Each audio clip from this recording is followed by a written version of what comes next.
SWAT box, what are you doing here? This is a combat zone. It's restricted.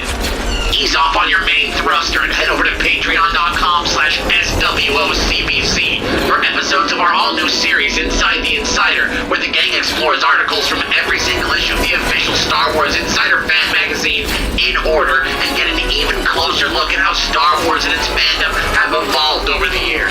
New episodes with each public upload months earlier for patrons.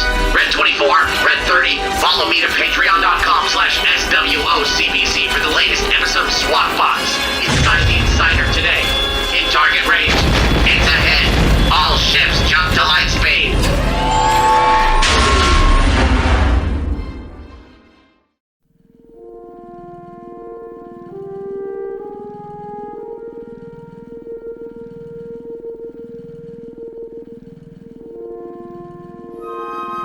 The Star Wars Old Canon Book Club is made possible by contributions on Patreon. Head to patreon.com/SWOCBC for ad-free episodes, reading guides, movie and TV episode audio watch-alongs, and more. Today's Old Canon fact of the day comes from Star Wars, the new essential guide to characters, revised edition by Daniel Wallace, first published in April of 2002. During his third visit to the Centrality, Lando Calrissian helped the Oswald defend their home from an invasion and was given a pile of precious gemstones in return. Unfortunately, he lost Vuffy Ra when the droid returned to his people in the unknown regions, and he lost his gemstone profits when a Berubian mining investment proved worthless. Today's selection is Lando Calrissian and the Starcave of ThonBoka, a novel by L. Neil Smith, first released on September 12th, 1983. Enjoy the show, and may the Force be with you, always.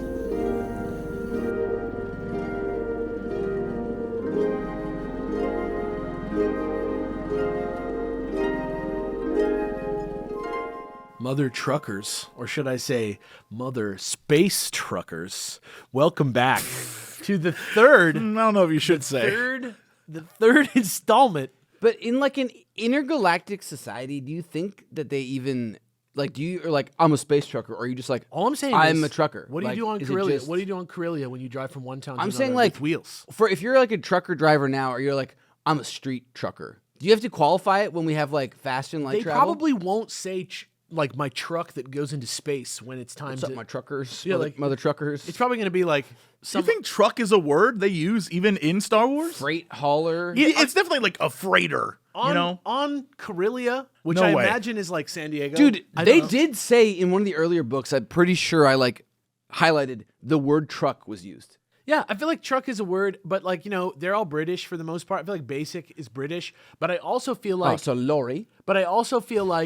That's definitely not used in I feel Star like Wars. I feel like Tatooine definitely has a specific American accent, which was circled with a red thumbnail circle by Amy Sedaris on Mandalorian, right? This sort of like 70s vibe Yes. is the vibe of Tatooine.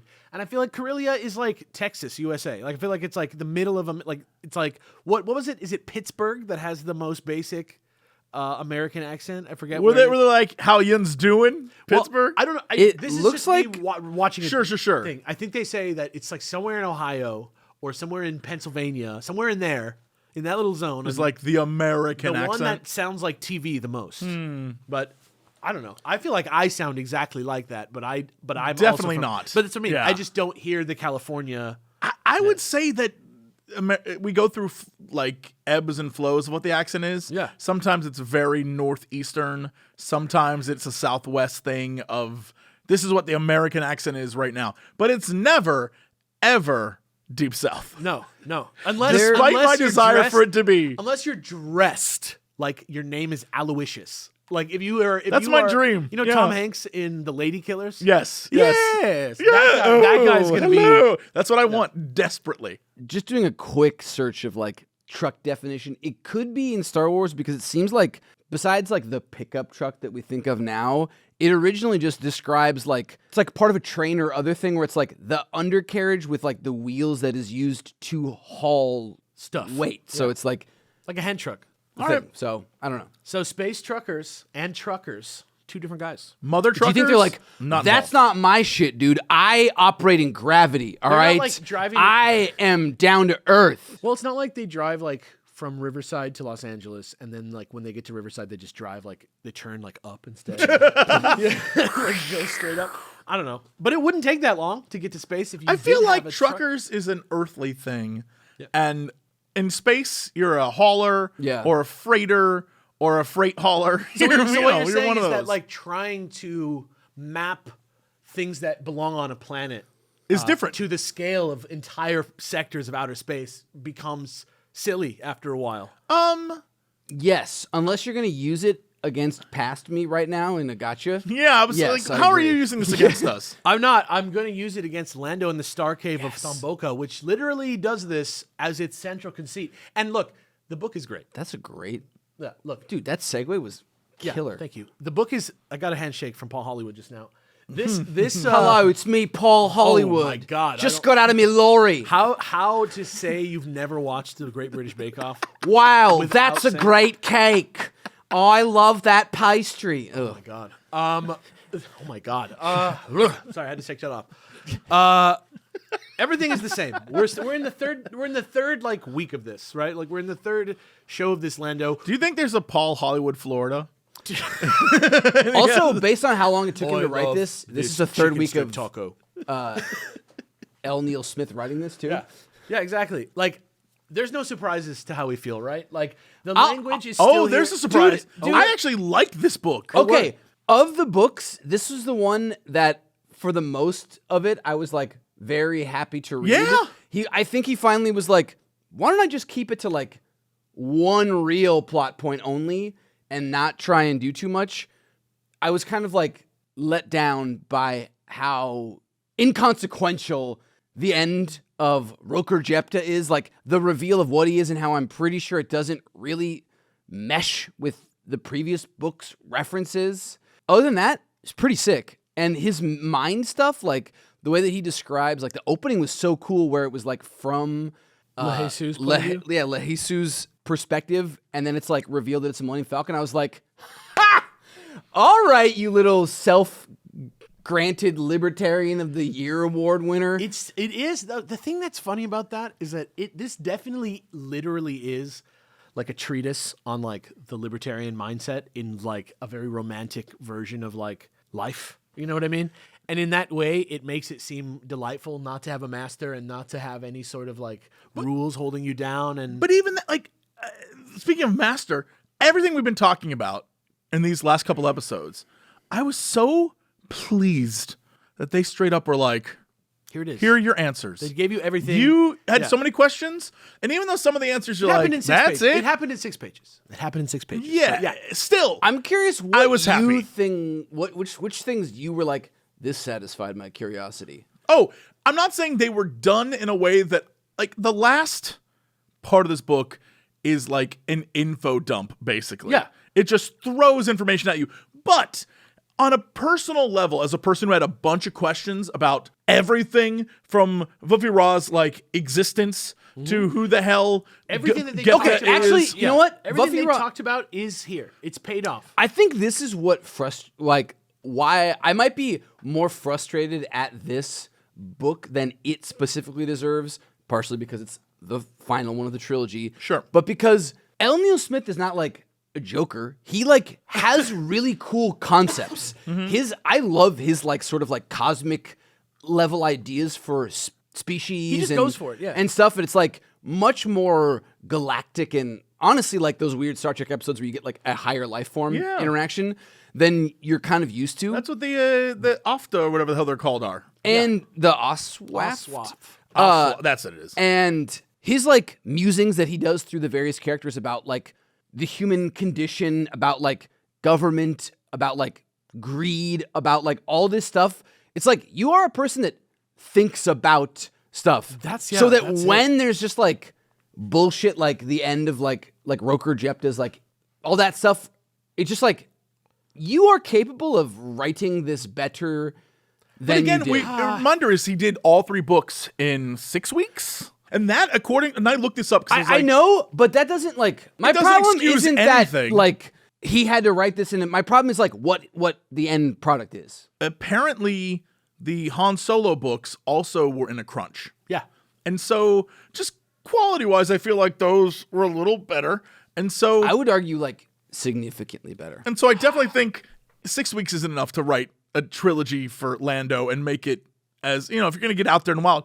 But again, I like this book the most out of all of them because it felt like he actually dialed into what he was trying to accomplish with like writing this trilogy. But also more importantly, it gave me the answers to all the questions he just never answered.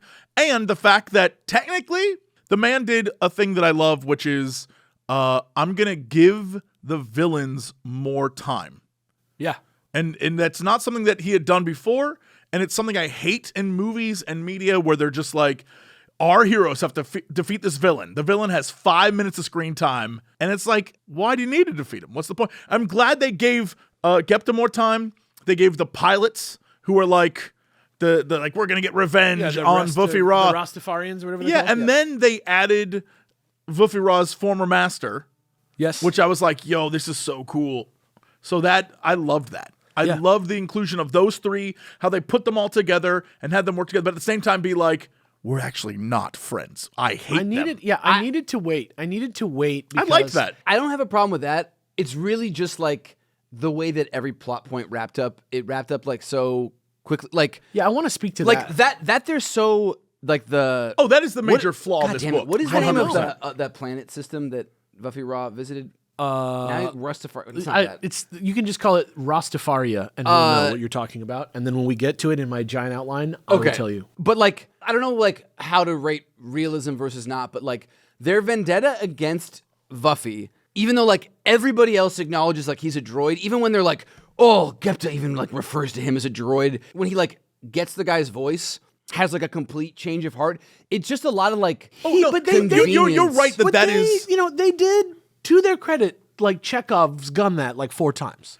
Oh, true. But like the idea of what Davis is talking about is in that scene, it happens so quickly where they're like, we're going to kill Vuffy because that's the guy who destroyed our world. We hate him. And then this guy's like, oh, yes, my evil plan is to like kill Lando and Vuffy. And you know what? I'll take out Gepta too. Yeah. And the guy's like, I know that voice. Like it happens so quick. But that's, I mean, admittedly, that's it's what I get got it. But I liked that we got the answer. I will speak to this in a well, second. and then it's like their whole bit is like all they have is revenge. They don't care. Even this, he's like, I don't give a shit. There's nothing else after this. It's like revenge. So I get like being hellbent and maybe like being a little.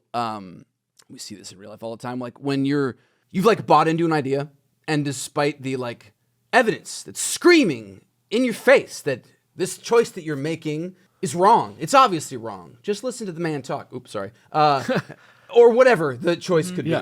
But you still like kind of make it. Yeah. But then maybe like one thing finally gets you out. I think that because I was like in it for so much of it, that it all kind of like at the end twisted and resolved so quickly. And for what I perceived as like a pretty light reason, I was like, oh. I mean, to me, the biggest, oh my God, I can't believe this is what we're doing right now, is the very, very end. When it's like, we have all arrived, Vuffy. Sabak! Yeah. Like, Also, Sabak of all of the ones, I liked how they made it work in the other books. It felt so unnecessarily shoehorned in. Mm-hmm. Here's how I feel about it. And I needed to wait all 3 books to like confirm this because at first, like I said, it's kind of all basically one story. Yeah, well, it is, but it 100%, isn't. But it isn't. Yeah. It is, but it isn't because it's. I think one season. Yeah, because I think the lightness is kind of on purpose, and I didn't know for sure whether we were looking at, in my opinion, like a pulpy little thing that he didn't care about that much or not. Like I wasn't sure whether this was like something that the author was invested in that way, but after reading the whole trilogy, it really does feel like this guy was doing something very specific. And I was thrown off at first because Lando is like not really a black guy in this. Lando doesn't read as Lando at all in this trilogy. So it's it's super weird to adjust to that at first because I am familiar with a different characterization of Lando than this. And if you think about it, of course, it makes sense. Like, why would, just because he's a black guy in space, why would he have the same cultural affectations as a black person from Earth? Other than the obvious reasons that we all see now, which is that he's a fictional character and that it's like awesome that there's this black guy in Star Wars who has this kind of different energy and stuff. and it's felt very much in the movies, and not just the old movies, but even Donald Glover's portrayal of Lando is so good that he's like doing a movie now. Maybe. With his brother? We'll see. He's like writing it right now. I don't know. It was going to be a show, or it was going to be a movie, and now it's a show, or it's going to be a show, now it's a movie. But the point is, I was thrown by that, and so I was having trouble seeing Lando, the character, because like Han Solo, right? So easy for me to get immediately on Han Solo's page because I've been friends with Han Solo since I was a little boy in a very deep way, right? Like I know all about Han Solo for years and years and years.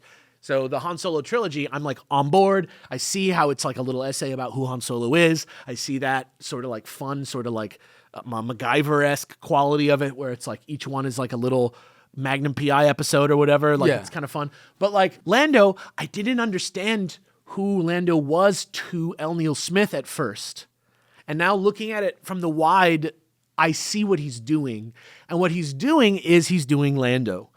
And it's great. Like, Lando cares about how he looks. Lando cares about creating a sort of like vision of himself that people buy into. Lando is good at one thing, and that thing is sort of like surfing the vibes of the planet Earth, kind of, in that he plays cards, which is like a game of vibes only and luck, right? And just sussing people out. And that's what he's good at, right? So what the Lando books are, to me, is like a mostly comedic look at, it's like a character study of Lando where he gets into a situation that is sort of like, from all intents and purposes, similar to something like a Star Wars situation, like a trilogy, like a sort of like 3-beat sort of thing where the action's mounted and there's ancient history and all this stuff. A giant super weapon. It does like a multi-tiered It becomes thing. that. It is that. But then in reality, the stories each time are always like, one by Lando, like surfing the vibes,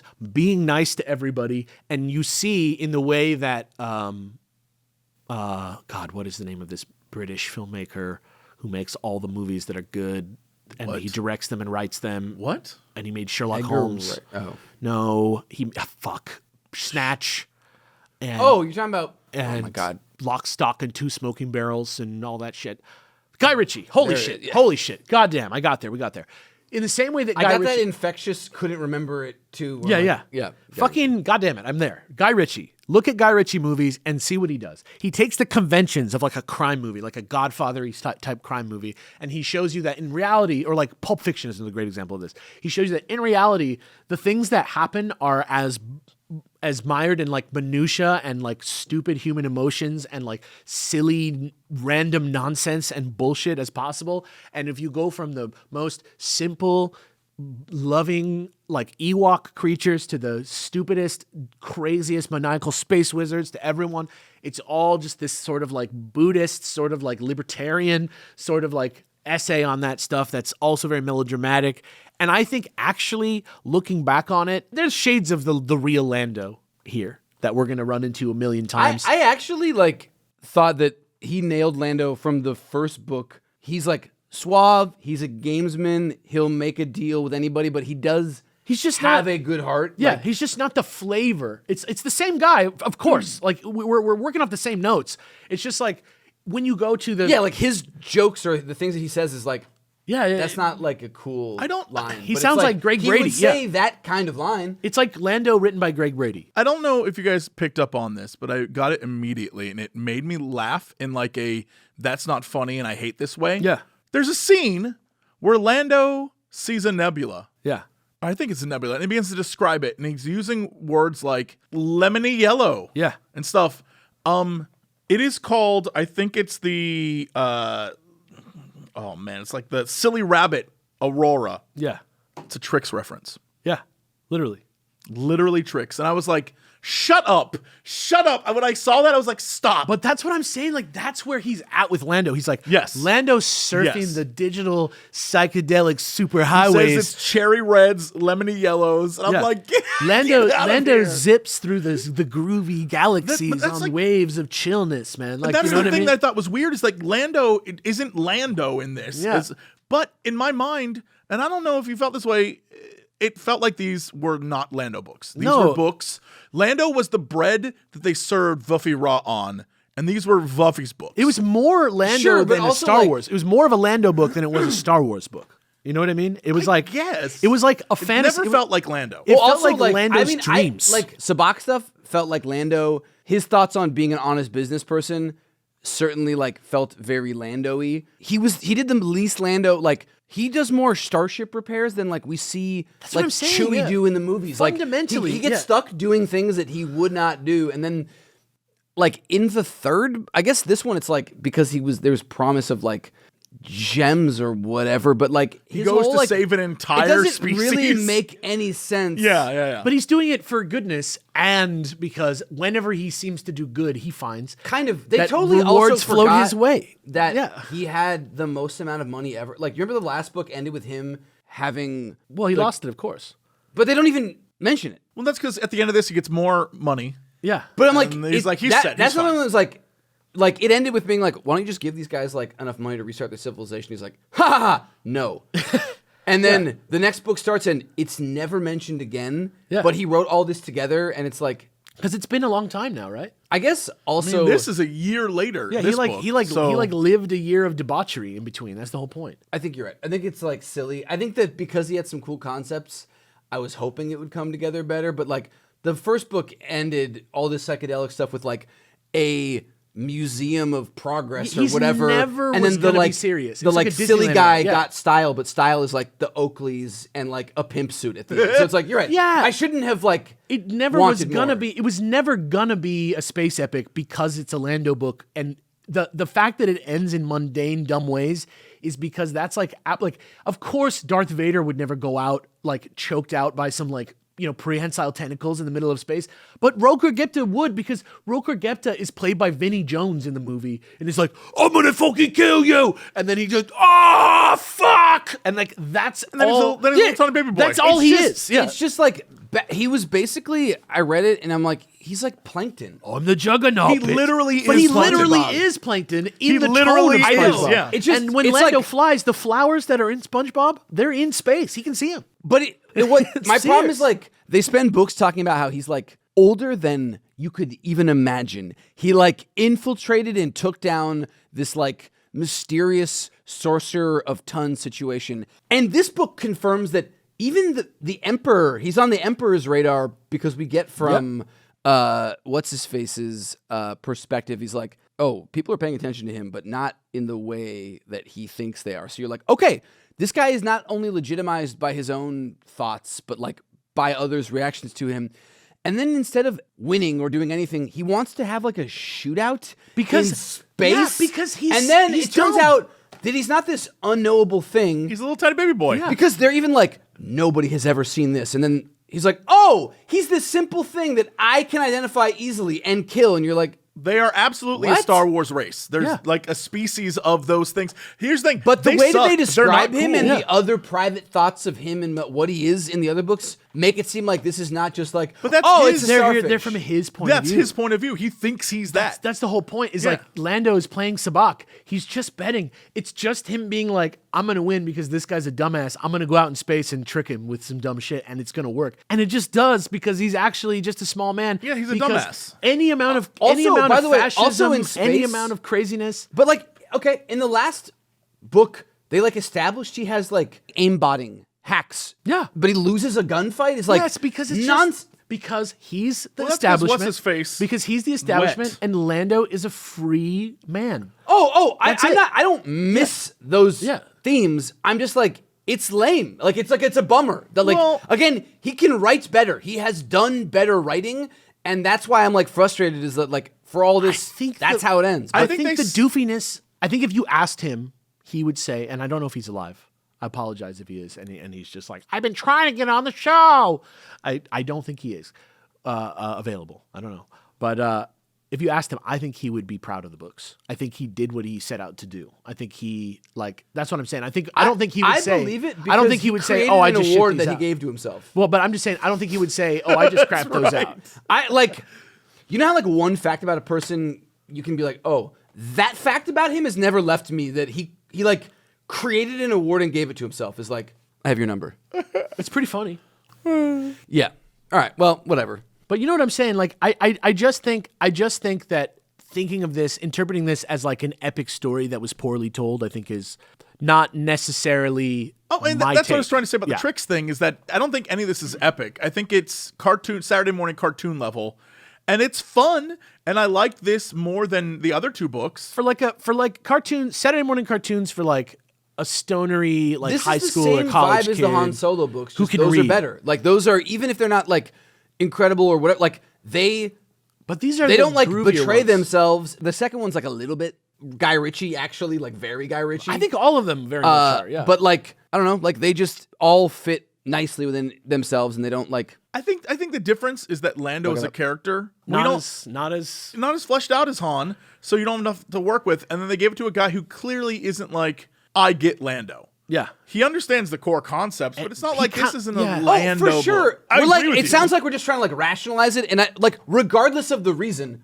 I feel this way. So I'm like, not even saying like I disagree. I'm just saying, well, I mean, I do disagree, but I'm saying I want to give this guy his flowers as writing something pretty like rock for solid. sure. Yeah. Well, and I'll admit that from the first book, the issues were there. So like, it's a fool on me to like think that they would have been different. I always was like, with anything, you gotta, if it's a trilogy, you gotta like let the whole story wrap before you can like ultimately Yeah. have your feelings on it. And I also want to just respond to the comparisons to Han, because obviously they're there and they should be done because they're really similar. they feel like what you were saying were like, it's like the airport. Yes. But I do want to point out though that the guy who's picking up the Han Solo book and the guy who's picking up the Lando book, who's satisfied, is 2 different guys, I think, personally, because I read a lot of pulp from this era. You know, I've read a lot of books about. But they're both, if the idea of the Han is that it's like sort of like dad fantasy. Yeah. Lando is that perhaps even more, because he's like, oh, he's like a gambler and he's suave as fuck. Your dad is like a weirder dad who likes Lando more than Han Solo. I'm just saying, like, I've read a lot of books that are like a guy who was in the one of the big killer spies of Vietnam takes 5 and meets an Asian chick on a boat and like they do an adventure. That's Han Solo. Lando's like a BBC Doctor Who novel that is like for nerds. It's just a different tone. That's all I'm saying. Like, You're saying the book tone is different, or I'm saying the promise of the character saying is the the demo- same energy. He's like a poker player. Like he's like that is. side of Bond. He is, but that's what I'm saying. But he's not the tough guy, which Han Solo is. And like, I feel like that's the diff. I feel like these are a little bit more cerebral in tone and a little bit less serious in tone. Yeah, but based on has Empire, like the trilogy's ended, right? The It's movies? 1983, this book. Okay, yeah. We so, already like, know everything Lando's I done. guess he's kind of. It's just weird because in the actual Star Wars fiction that is like sticky and like becomes the Legends canon, Lando does the opposite of this. That's the thing that I want to point out. Is like, Sure, but I'm saying like so far what like there's less Lando than Han at this point. Yes. But his movies have been out. In the first one, he like double dealt, but like wasn't a little baby. He like No. then takes a gun and fights. And then in the second, he's kind of like comedy in the beginning of Jedi, but then by the end he leads The point isn't the that he assault. can't- So he also kind of can the point, throw down. the I point, don't know. the point isn't that he can't take care of himself. The point is just like, what is a Lando book, right? It's not like Lando's not a book. it's I mean, not. we know- Lando we know- doesn't shoot Greedo in the face. Like, we know the perfect Lando story. It's that one comic that Yeah. we read years and years ago. Yeah. That's the perfect Lando Charles story. Sewell 5-issue Lando miniseries on the Just Star Wars phenomenal. Marvel 2015. Yeah, it's exactly what Lando should be. It's a perfect Lando And- story. It's But kind of funny because like that does also show just that weird specific thing of like the old Lando comic that we were talking about, and like Han shooting first right away tells you who he is, and it shows you that like Lando puts on all this air, and then in the end will shoot you. If he has but to. it's the like absolute last. Lando thing. is stone cold, just like anyone is. He just doesn't do it that way because he's a sabacc player. Like, that's the whole point. And that's basically what he does with his trilogy of books also. And I'm just saying, Han Solo's trilogy of books, it's a straightforward action guy trilogy of books. This one is like that, but like kind of subversive of the genre and literally kind of being like, you know, most situations like this don't just end with a cool shootout. Mostly it's like dumb asses being idiots and smart people with good hearts winning or whatever. And so that's what the story is. And like, take it or leave it. I'm not saying it's good or bad. I'm just saying like what I believe these books to be, I have now cast in stone after reading all 3 of them. And I think it's closer to that than just like, kind of like an unsuccessful version of the Han Solo books about Lando. I think they're pretty successful. I agree with that. Yeah, I think they're pretty successful. I just think they're kind of weird and don't really resemble the Lando or the Star Wars that we end up with. It's a throwback to when Star Wars was weird. Yeah. And honestly, now that we've read all three, I don't dislike it as much as I did reading the first two. For some reason, the third book in a wrap-up, even though the wrap-up, I think is rushed as hell. Having it, I didn't really. For some want reason, to I was know like, more. I didn't really want to know more than I like got. this. Yeah, weirdly, I didn't want to know more, but that's fine. Like, if one day I learned a story about how Rokar-Gepta took out the Sorcerers of Tund, that would be cool too. But I don't need it, and also I didn't need it here. If that makes sense, what happened with him? I was like, oh, good, he's out of the picture now. Hilarious. I especially don't need it because I can already guess now, which is like, Yeah. he's like little guy syndrome. Yeah. Like literally. He's like a tiny little croak. He just he has like an ego and like vendetta, and we're like, yeah, I can get that he like tricked them and then killed them all. They probably were like, it's like when someone is like playing against you, you don't even know. Where you're like, what? Why? Yeah, why did exactly. you do that? We're not even like enemies. And he's like, but I'm better than you. And you're One like, time when I was playing Halo 2 online, I was playing with my friend, and we were like on a headset with each other, and this other guy showed up, rolled up in a warthog, and he was like, "Get in, guys." And we were like, "Oh shit, we're about to run this down." We were like, "Hell yeah!" We got in. I jumped on the gun. My buddy jumped in the passenger seat. He with his drove gun. you off a cliff. Drove us all off a cliff. The old classic. Hilarious. Anyway, also, were his pets just other hymns? I think they were a clue that he was not human, and I think that's We it. didn't why need he that to be a cared so clue much because about in that them. same book they were like, his body everted itself. I know. I'm just saying, like, they're just. I think it was more like Rita Repulsa, like Jabba eating like a little frog, like just like a detail that fills out that he's like a little monster stroking. Like, what's the dude from Castle Grayskull? Orko? No, the dude from He-Man. Skeletor? Yeah, Skeletor. It's like he's like it just. It like Skeletorized him a little bit. Anyway, First off, Skeletor isn't from Grayskull, but like whatever. or Gargamel? What's that? Wait, Gargamel? no. Isn't Grayskull his... Grayskull's the place where Castle? He-Man hangs out. Oh yeah, Oh. Castle Grayskull's where He-Man's from. Yeah. So wait, he just hangs out in the head of like the same thing as the head of his nemesis? Yeah, dude. The point is that That's that Rokar-Gepta is like That is Skeletor. kind of, I guess. He's I'm just just trying to think about Skeletor. like I'm just saying it's Skeletor. any other person. Jafar, Skeletor, That would be like if the Batcave was like a clown place. Where do Ivan Ooze. clowns go? A circus? yeah. You remember? Have you ever seen Mask of the Phantasm? I just watched it. Do you remember where the Joker is? It makes sense that the Yeah. Joker is in like the fucked up like Chicago World's Fair. Yeah. Anyway, Dude. I'm gonna shoot through this because we don't have to talk about how the tone is weird anymore, right? Because we've done it for 3 books. Right. So I'm gonna go through. Also, this was like the quickest. They're all almost exactly the same Enjoyed length. how quick I'm fine with it. The pacing felt better because it's all in one location. I feel like. Yeah, I mean, yeah. it's not exactly in all one location, but it's all about the same shit. So it's kind of It's like all A plot. yeah, it's all yeah. It doesn't matter that much. And feels very Return of the Jedi. Yeah. Everything's coming together. the concepts are very like hard to grok. Like it was like very straightforward the events of the book, but it was hard for me like throughout the book to like figure out exactly what size the Oswafts were, exactly how They're big the Starcave was. interstellar. Like they're huge. Yeah, I get right? it. I get it at the end. I kind of understand by the time we're at the end. I didn't even understand that the Starcave was like a full-size nebula. The title Starcave of ThonBoka. Yeah. But the ThonBoka means Starcave. Yes. So I was like, the Starcave is Starcave? Like, okay. So Lehesu, chapter 1. This is Lando covering the Starcave of ThonBoka. This outline is on the Patreon. Lehesu is a space-breathing manta ray-like member of the Oswaft race who also looks specifically like a Portuguese man-of-war jellyfish in certain ways, which Lando knows about, or at least the narrator of this book knows about. And he's currently starving to death out in an area known as Open Sea, which is like the open sea in the ocean. Yeah. The opening of this had such a Moana. Yeah, it really did. It Because really when they did. were also describing like their like non-color but like color changing vibe. 100%. The like Yeah. the grandma thing. I also like the way he describes. And that he's the only one leaving his people. Yeah. Lehisu is Moana. Yeah, he describes. And so is Fluffy Raw. Stars like sea. They go out there to get like plankton. Yeah. And I loved the description of thinking space as water. Yeah, so first of all, they're like thought that was neat. big space whale jellyfish type creatures that can control their bodies way better than jellyfish can. They're like sentient jellyfish.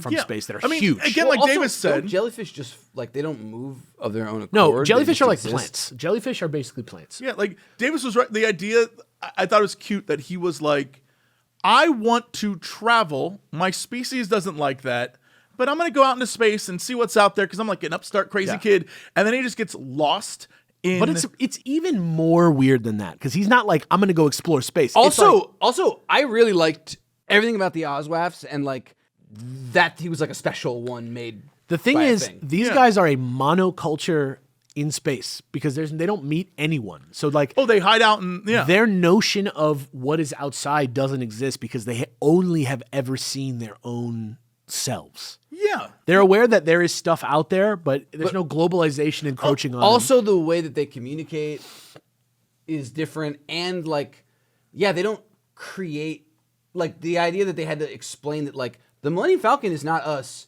and it's not living. Yeah. We're in it. Is like They're like, it's like what? weird. But like, but what I'm saying is, I love the idea of this guy leaving, going out. He is on his own, finds nothing, and is like, I guess I'll die out here. And the first person he sees is Lando rolling up in the Millennium Falcon. Is like such a great start. Yes. Yes, he's like, what up? Yeah. How's it going, space guy? Basically, Gives them, Lehesu, like, the shit from their recycler. yeah, Lehesu is just bored. He's not Luke Skywalker, right? He's not dreaming of a different He's life. like, what's out there? Yeah, he's just bored, and And he goes out and then almost dies dying. from it. And out here today, in the deep, empty blackness, alone and dying, he couldn't help but ponder the Earth expression of whether or not that he should have listened to, which is curiosity killed the cat, because he was learning that lesson right now. But then suddenly he meets a creature quite like him, hard and metallic, and disgustingly opaque, which reminds him of death, because his body is like semi-transparent, and only when it dies, like coral, does it become opaque. They have trouble communicating for a second before Lehesu is able to explain what types of things he eats using mind pictures, which he and this creature can both generate. And the creature happily provides these things, except it turns out this helpful creature wasn't a creature, it was the Millennium Falcon. It genuinely a really great way to start the book. I think loved it. that like I got real vibed into it. It Yeah. reminded me differently of how the intro to the Jedi book, where it's like there are all these stars, there was the dead. Like you're just like, oh, Yeah, I thought it and was- we're fucking off in to the this races. book, I thought baby. it was like some really great writing. I was like, this is. I was pleased for this opening. I was like, hold up. like, Did we damn. change how we're writing books now, my man? With an opening like this, he's certainly going to close off satisfactorily every The best, Surely, the best surely. openings so far are this one and the one where Han makes the fake movie theater. That sucks. And he has to like Pirates of that the was Caribbean hilarious. run away. I wasn't like, wow, what an interesting way to write and whatever, but that was just like very fucking funny. That Like, was like the end of, except instead of like, getting like killed, it's just like Butch Cassidy and the Sundance Kid. They're just Yes. like running. yeah. Robin Hood and Little John running through, Running the, through the forest. forest. Yeah, Han Solo and Chewbacca doing their animation walk cycles. Anyway, that's isn't that having such a good time.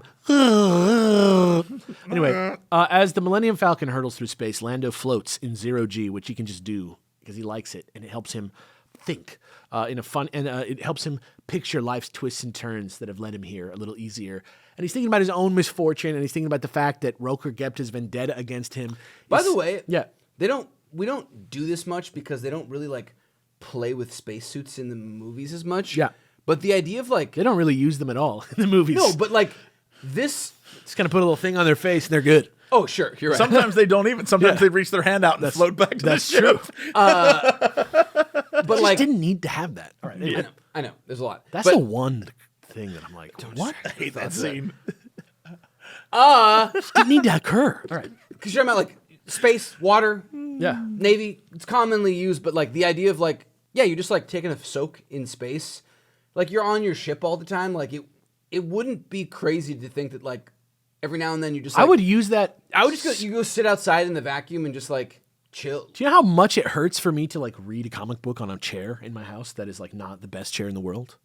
Like when I'm sitting on my like little couch that I got for $200 off Amazon and my knees are like above my pelvis and I'm trying to read a comic book for like 4 hours. If I could just float in my little shitty apartment and just spin around like a fucking whale in the ocean, floating around, 6 feet in the air, Yeah. You bet your I sweet guess- ass I'd be doing well, that every they have, day. like, artificial gravity. Like, could you just make... Does anyone ever do that? Like, just turn off the gravity for a little bit? They'll do it in books and stuff to, like, have they do fun it. scenes. But They like, do it, but you have to go on a vessel called the Vomit Comet to do it. So you I go just up feel and down like and I more up meant and- in Star Wars. Like, Oh, I don't know. how like you could just kind of just float in your own. maybe that's what Vader's doing in his little bathroom.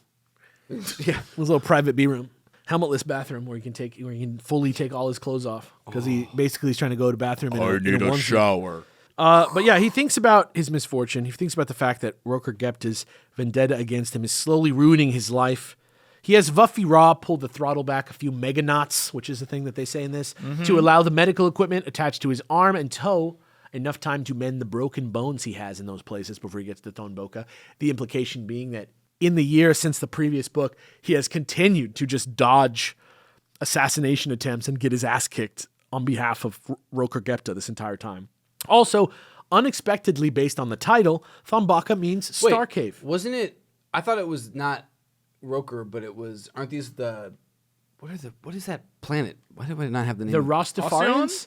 No. No, the Rastafarians or whatever. We'll get there. I promise. Put it in my dang head. That's The not fighter their name. pilot guys. Yeah. Yes. Yeah. Isn't that who's still after him? Yes, It's him and assassins and everything. there's 3 main bad guys in this now, which I love. Right, I sorry, love that. you said the implication being that like he's dodging Roker attempts, but I'm like, it's really the like also them. shitty. Ro- and it's Roker's also still the hi- former master who's secretly out there trying to get rid of him too. Defa Wet. They're all Wet, like, yeah. Roker Gept is still hiring assassins. These guys are chasing him down now because Vuffy Raw is also like on their shit list.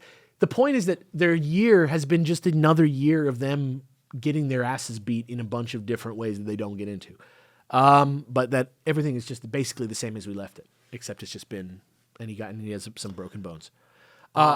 Based on the title, ThonBoka MEANS Starcave, which we already talked about and is weird. Nevertheless, he's currently pinning all his hopes and dreams on being able to help out the Oswaft because maybe it can help him with Gepta somehow. And he's basically become a humanitarian out of desperation, which is funny to him. And hopefully all this damage that he and Vuffy and the Falcon have taken will shortly be healed up and it will all be worth it. He's just riding out the black eye, at least until they get closer to ThonBoka and realize the centrality Navy blockade that they were planning to run has already snuck up on them. By the way, This the happens minute out of order, The by the minute way. I saw Yeah. centrality, I was like, yo, that's just like a Star Wars thing. I guess this is where it started. I did not know, but like the centrality is an outer rim faction that exists, and it's just like a Is it not the Empire? no. It's The it's like the blue guys. They're like related to the Empire because the Empire runs this whole shit, but they're like, in an area where the government didn't resist the Empire. yeah, they basically are like Imperial supporters, but they're Like also the blockade is still like Star Destroyers and stuff, right? I don't think so. I mean, I mean, it might be, but I get the feeling that it's not just based on the fact that these things are like. the Empire's definitely has a presence in that scene, right? Like there's Imperial guys there. I think he's sending. I think it's centrality forces. Well, I mean, centrality, but like,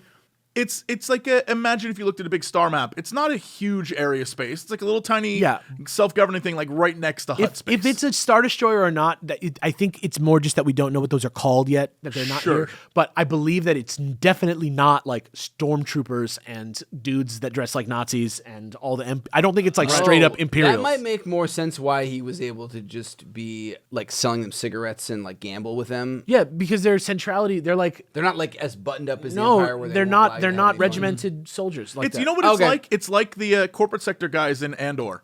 Yeah, who it's are like Corsair or in Han Solo. or like privateers. It's like it's somewhere between that, like Yeah, Francis Drake vibes. Like What's crazy though is there is a Han Solo book in the 90s, I think, that brings them back. Like centrality's a thing. They'll come back. We'll be They're I in love there. that stuff. But yeah, so chapter 3, we switch to Roker Gepta. He's hidden in his pondering chambers aboard his weird ship, the Wennis, which The itself. Wennis is these a guys are terrible, little poo-poo still pod? terrible Yeah, name. he's in his little doo-doo poo-poo pod, little bug-friendly doo-doo poo-poo pod, which itself is hidden under a giant force field on the planet Tons now, which only has a few places left to hide after what Gepta did to it, which seems to have stripped the planet of its atmosphere. Apparently, he has way more of those weird spider pets, and they are his most precious thing. And he is visited by Klin Shanga. but also could be him. Like, he might be one. They might be his kids. And like They might be his spawn. like we don't know enough based about on his Croaks. personality, like him imprisoning his own kind and treating them as pets also could work. It's just We will see them again, probably. Clin But we'll never Shanga. know. Great name. Yeah, Clin Shanga is a great Star Wars name. Clin Shanga. But Clin Shanga shows up. He has slightly recovered both his health and his fighter squadron, who were down to like 2 or 3 at the end of the last They book. literally threw their engine. Like, I don't know how they're still going, but bless them. But the point is, in this year, he has built up his fighter squadron again, and he decides to team up with Gepta for the moment because he wants Lando, and Shanga still wants Vuffy Ra for the role he was forced to play in the destruction of his people. From inside the Falcon, we relive Lando meeting Lehesu again now from the Millennium Falcon's point of view, where we see what actually happened, revealing that the creature is almost 500 meters wide and that it was eating waste vented from the recyclers. So basically, they just poured a bunch of shit into space, and he flew around and ate it because he's a giant shit-eating space whale jellyfish manta ray. One man's trash is another man's space Shit-flavored another space whale's- plankton. Yep. yeah. What do you call it? Lucky Charms? No. Lucky Tricks. tricks, because they're for kids. Yeah. You know what's better? Kids. You know what's the best bad cereal? Cocoa Puffs. I don't like Cocoa Puffs. I fuck with them to this day. Reese's, whatever those Reese's ones are. Pieces, Reese's. Okay, that's how The we know. Puff. That's the proof this is the that it's thing with pieces. Reese's Pieces? That's the proof. That's the proof that it's pieces. No, it's puffs. It's the Reese's Puffs. Yeah, the pieces are Those are good. the movie Also, ones. your Ohio was showing. My Reese's Pieces? The people that pronounce it Reese's, where you're like, Reese's. It's possessive. No, it's Reese's. It belongs to Reese. It's like both, actually. Unfortunately, No, it's not. watch them. Ask them. Ask Yeah. them. You're like, how do you say this word? Okay, so it's Reese Is apostrophe. I get it. I say S. Reese's. I get it. So I'm with you. how is it Reese's? I'm just telling you. Oh. If you ask the fucking company, they're like, That's like Reese's or Gollum Reese's. being like, Davises. Yeah. Woo, No, Reese's. I'm not. I can't. No, Yeah, it's I'm not even gonna There's like half fight the it. country Yeah. says Reese's.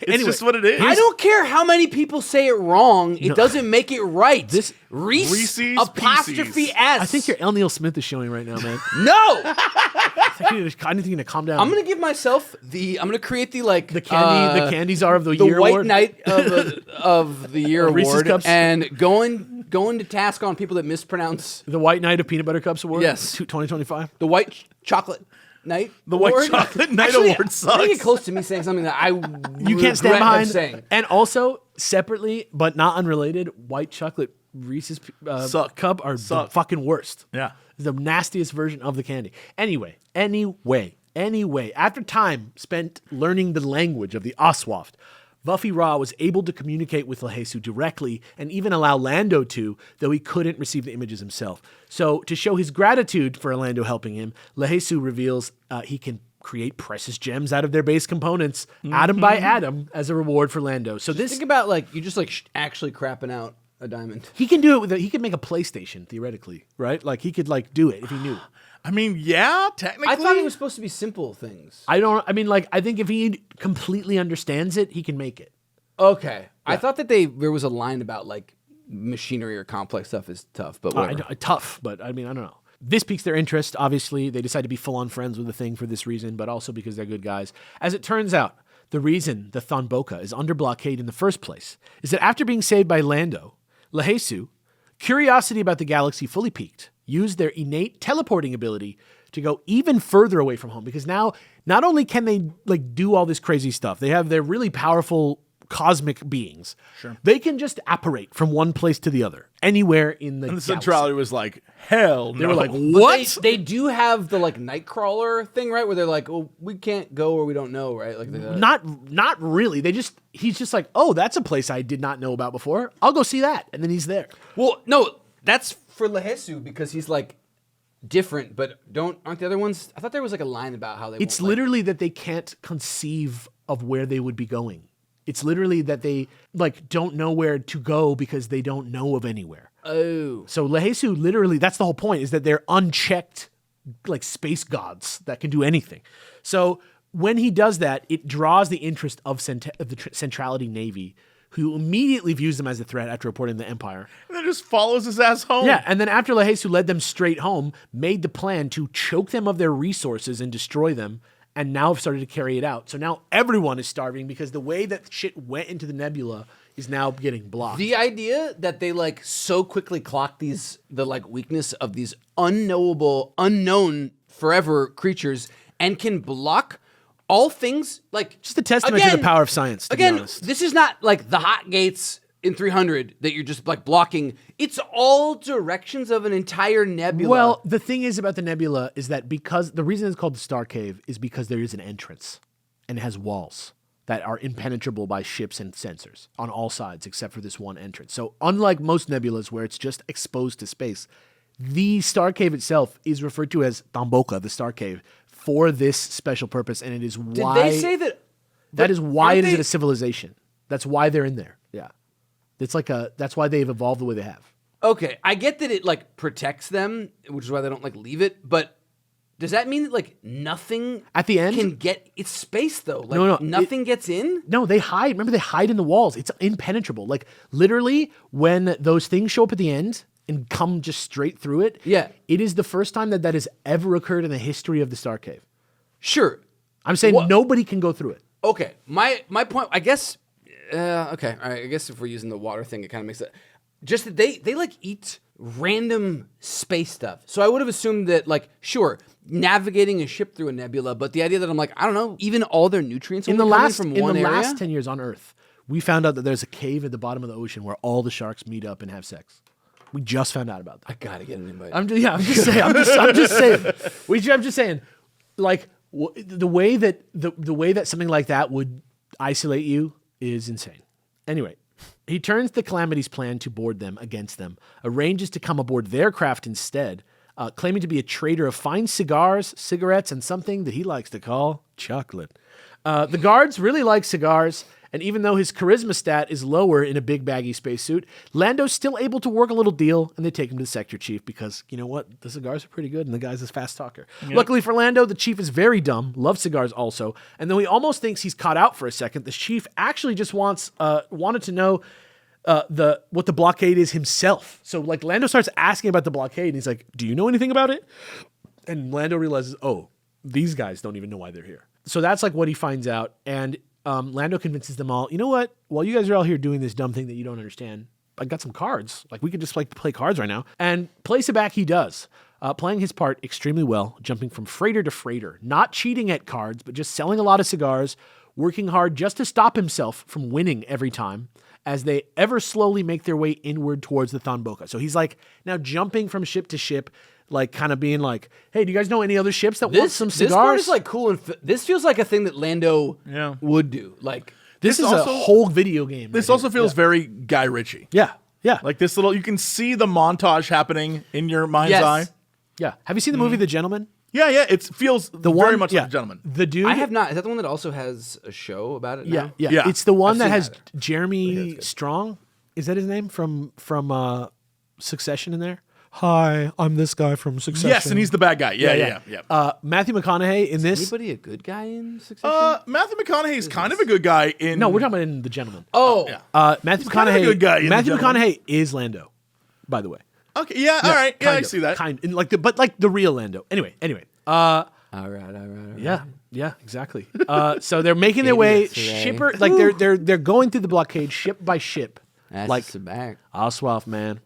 You get older, they're still 500-meter wide jellyfish manta rays.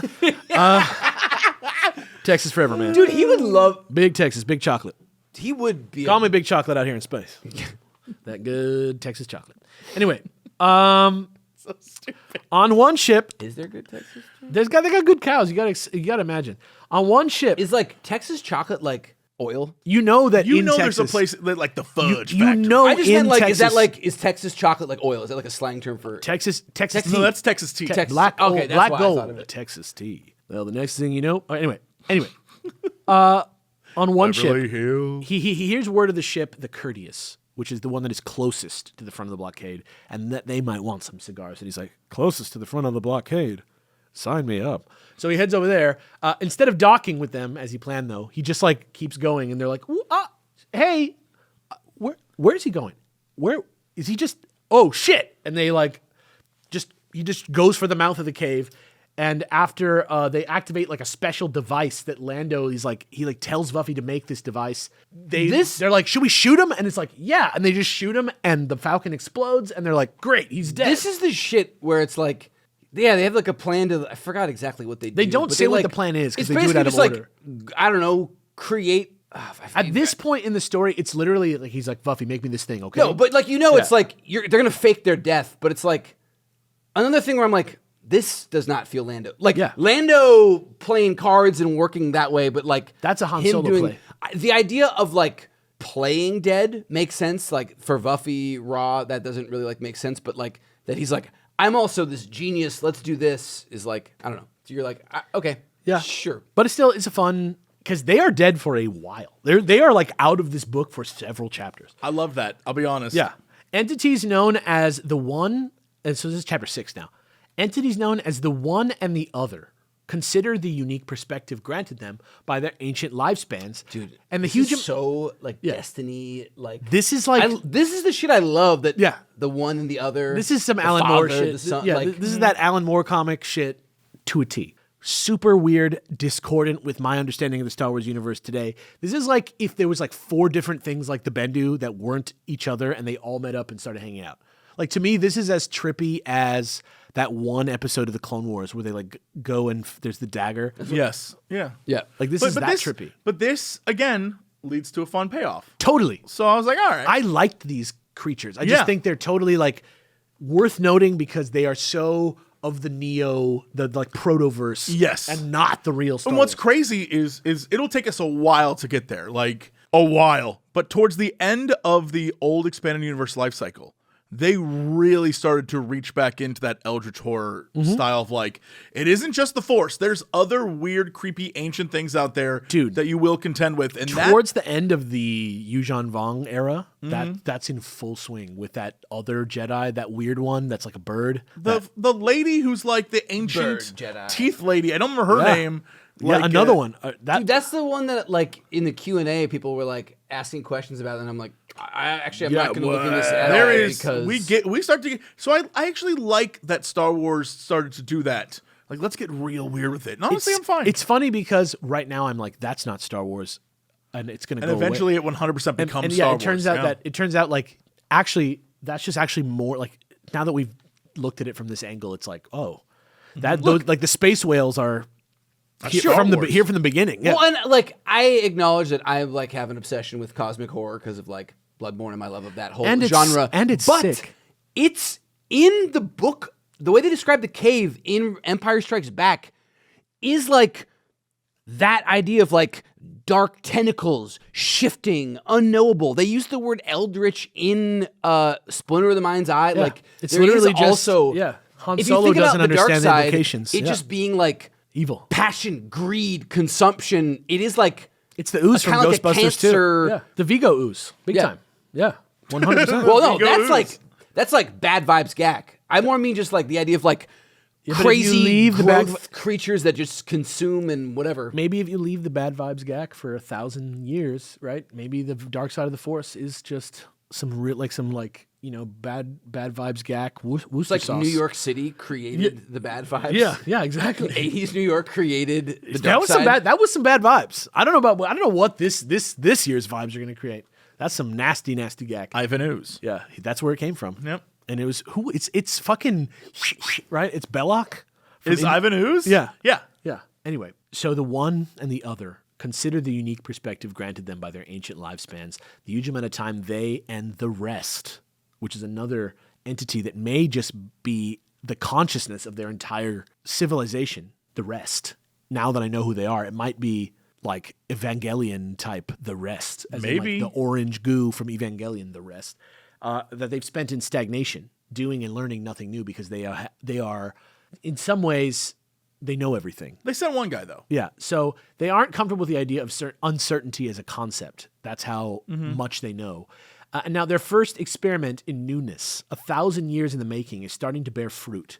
And they are learning new things again for the first time since the first time there were new things ever to learn in the galaxy. Pretty crazy stuff to read in the Star Wars book. I wonder who they're talking about. Probably Roker Gepta, right? Definitely. Yep. That's it. For sure. Clint Shanga is an old grizzled warrior who you remember from last time is the main pilot whose civilization was wiped out by Ot Defa Wet and Vuffy Ra with programming. Yeah, and Gepta's like, join me. Put him in a give flesh you my suit. ship. Yeah, put him in a flesh suit and like fucked his whole civilization up. So he rejoins his men after agreeing to join Gepta. He considers the circumstances that have led him and his people to knowingly throw in with pure evil and the kind of bad things that might end up getting, like they might get mixed up in now. He hopes one of these things is to truly hurt the centrality navy that destroyed his world. His taste for revenge becomes darker, fatalistic, and more ambitious as time goes on, and that scares him. A Lightspeed scout returns to the Wennis with news of the Falcon's destruction, and Gepta regrets it wasn't him who got to do it because he now saw Lando as a worthy opponent. And meanwhile, the scout's just happy to have delivered the news and lived. Roker Gepta feeds one of his weird pets, and it's nasty as hell. Except he doesn't live. But he does. But then he doesn't. Don't you remember where it's like, he's like, oh, I walked out, and then it was like, another guardsman's like, hey, come here. Get killed. And then, like, isn't the implication that he feeds him or kills him off screen or something? Definitely. It's, by the end of this book, I'm like, okay, maybe back when this was written, the idea of like a overly evil boss that just kills people all the time, maybe that wasn't played out, but I'm like, you're spending a lot of real estate of a short book on things like this, like walking us through. I would argue that it's melodrama. But I don't. It is melodrama. I get what you're saying, but I would argue that it's just. They like went through this a little bit in the last book, and I don't know. It was just like it's like tropes for tropes' sake, and I think I'm also saltier because by the end it doesn't even fucking matter. I also want to say in this book there's a lot of this thing that happens right around this point because we're like a little after a third of the way through where they're like bringing the threads back in from the other stuff, and so for like a chapter or two there's like this weirdness that happens where they're like cleanse Shanga, and they do like 2 pages of just like exposition of what happened to him in the last book, right? And so I think some of these character moments like this one are kind of like catch-ups for like people like you get that he's like a shithead, you get that he's evil. This is his little throne room scene in this that kind of like shortcuts you to understanding that he's like the evil wizard of this book.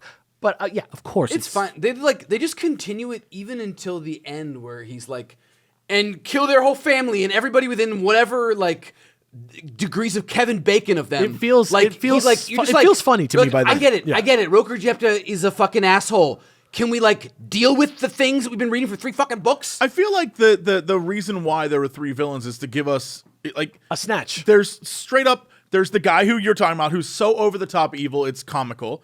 There's the guy who's like, have I become the bad guy? And then there's Wet, who is literally the villain.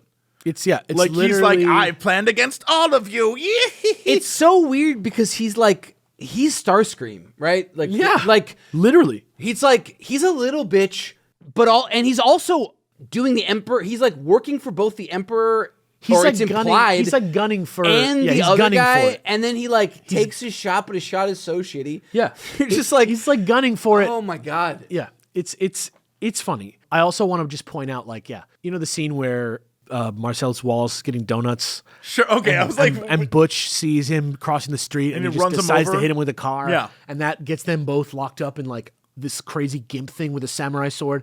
Like that is the flavor that we're talking about, by the way. Like the thing that we're saying is Guy Ritchie Snatch is like that. For the record, Guy Ritchie did not direct Pulp Fiction. Right. Yeah. Yes. I know Quentin Tarantino, but like you keep referencing Pulp Fiction. So just in case we get a bunch of comments. Sure, I'm not a fool. I worked at Blockbuster Video for 10 years. My mind is... No, I know. Yeah. I'm just gonna just say it out there so that it's been said. I appreciate that. But here's what I'm gonna say. That meeting of the minds is still telegraphed. It's still like everything that happens in that scene has like things that lead into it from elsewhere in the story, which happen out of order, right? All of it makes sense, but also in being a car crash and in being this stupid thing, it's like all this, and then like 2 fucking freaks from out of nowhere that have nothing to do with anything get involved and just fuck everything up for everyone. And because of these 2 fuckers, like this evil crime lord, because he wanted some donuts, now has to like let this guy that he wanted to kill go because he saved him from getting ass raped. You know what I mean? Like it's like, what? That's the Lando books. There is something, even though you said Pulp Fiction for the Lando books, for me, this read, especially this book, it read like the Da Vinci Code.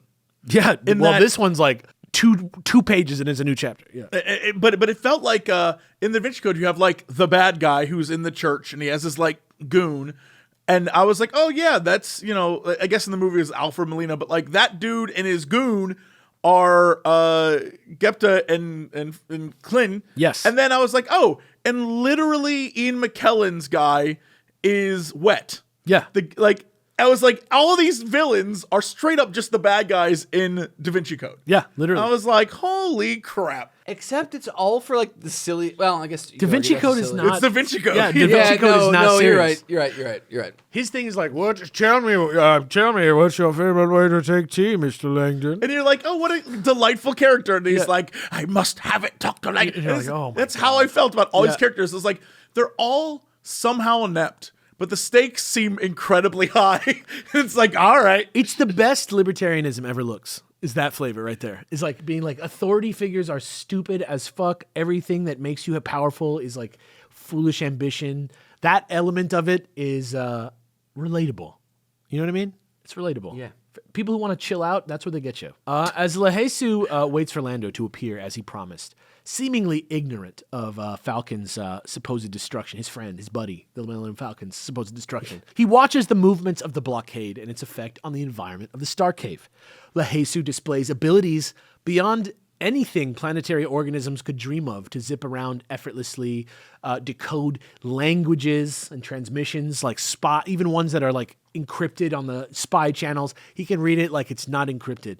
And slowly, as the most emotionally attuned of his species, in doing that and understanding the planetary life form's motivations, he might have actually found reason to become the first ever member of his species to feel animosity of any kind towards anything. So what you're witnessing is the first member of a species ever get motivated by politics or actions of another towards action.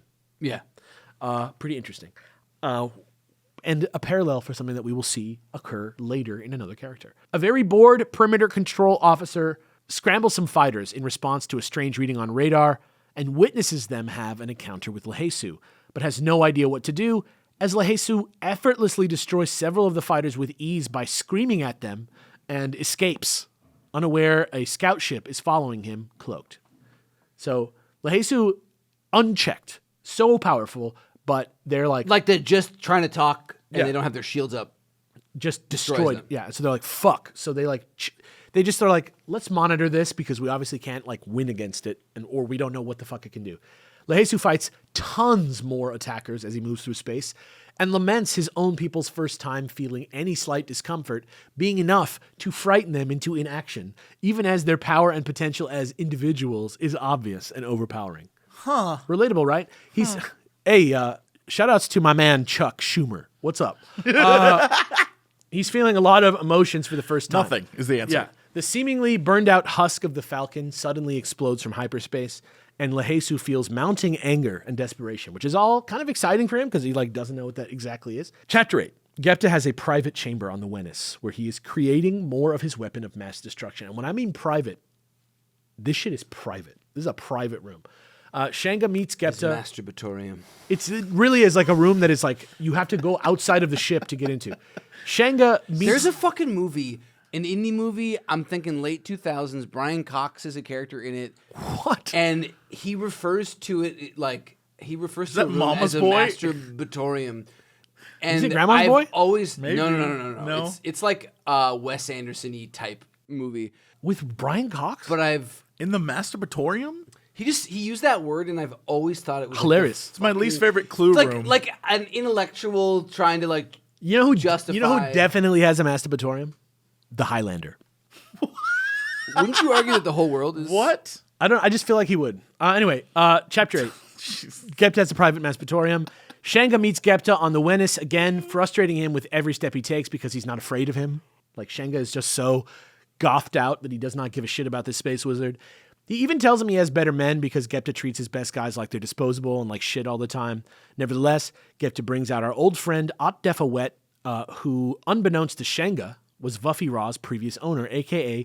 the true destroyer of Shanga's Rastafarian homeworld. Mm-hmm. He has intel on the Oswaf because he's been studying them and plans to help Gepta take them down. Because he's like a sociologist and like cultural analyst, so he's been studying these creatures in the nebula for a while now, and so he's like coming in as like Did we already get to the master bit in this? like that it is occurring.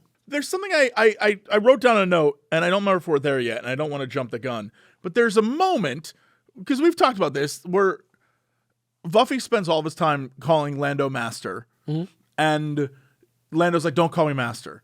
But his old master, the entire time, was like, call me master, and Vuffy Raw would never call him master. Right. And I loved that moment, because it's literally just like... He's choosing who his master is. Yeah, and I thought that was very cute. Yeah. I thought that was nice. I acknowledge that it's a like thing, but it doesn't make a lot of sense, because then he habitually calls him master despite not.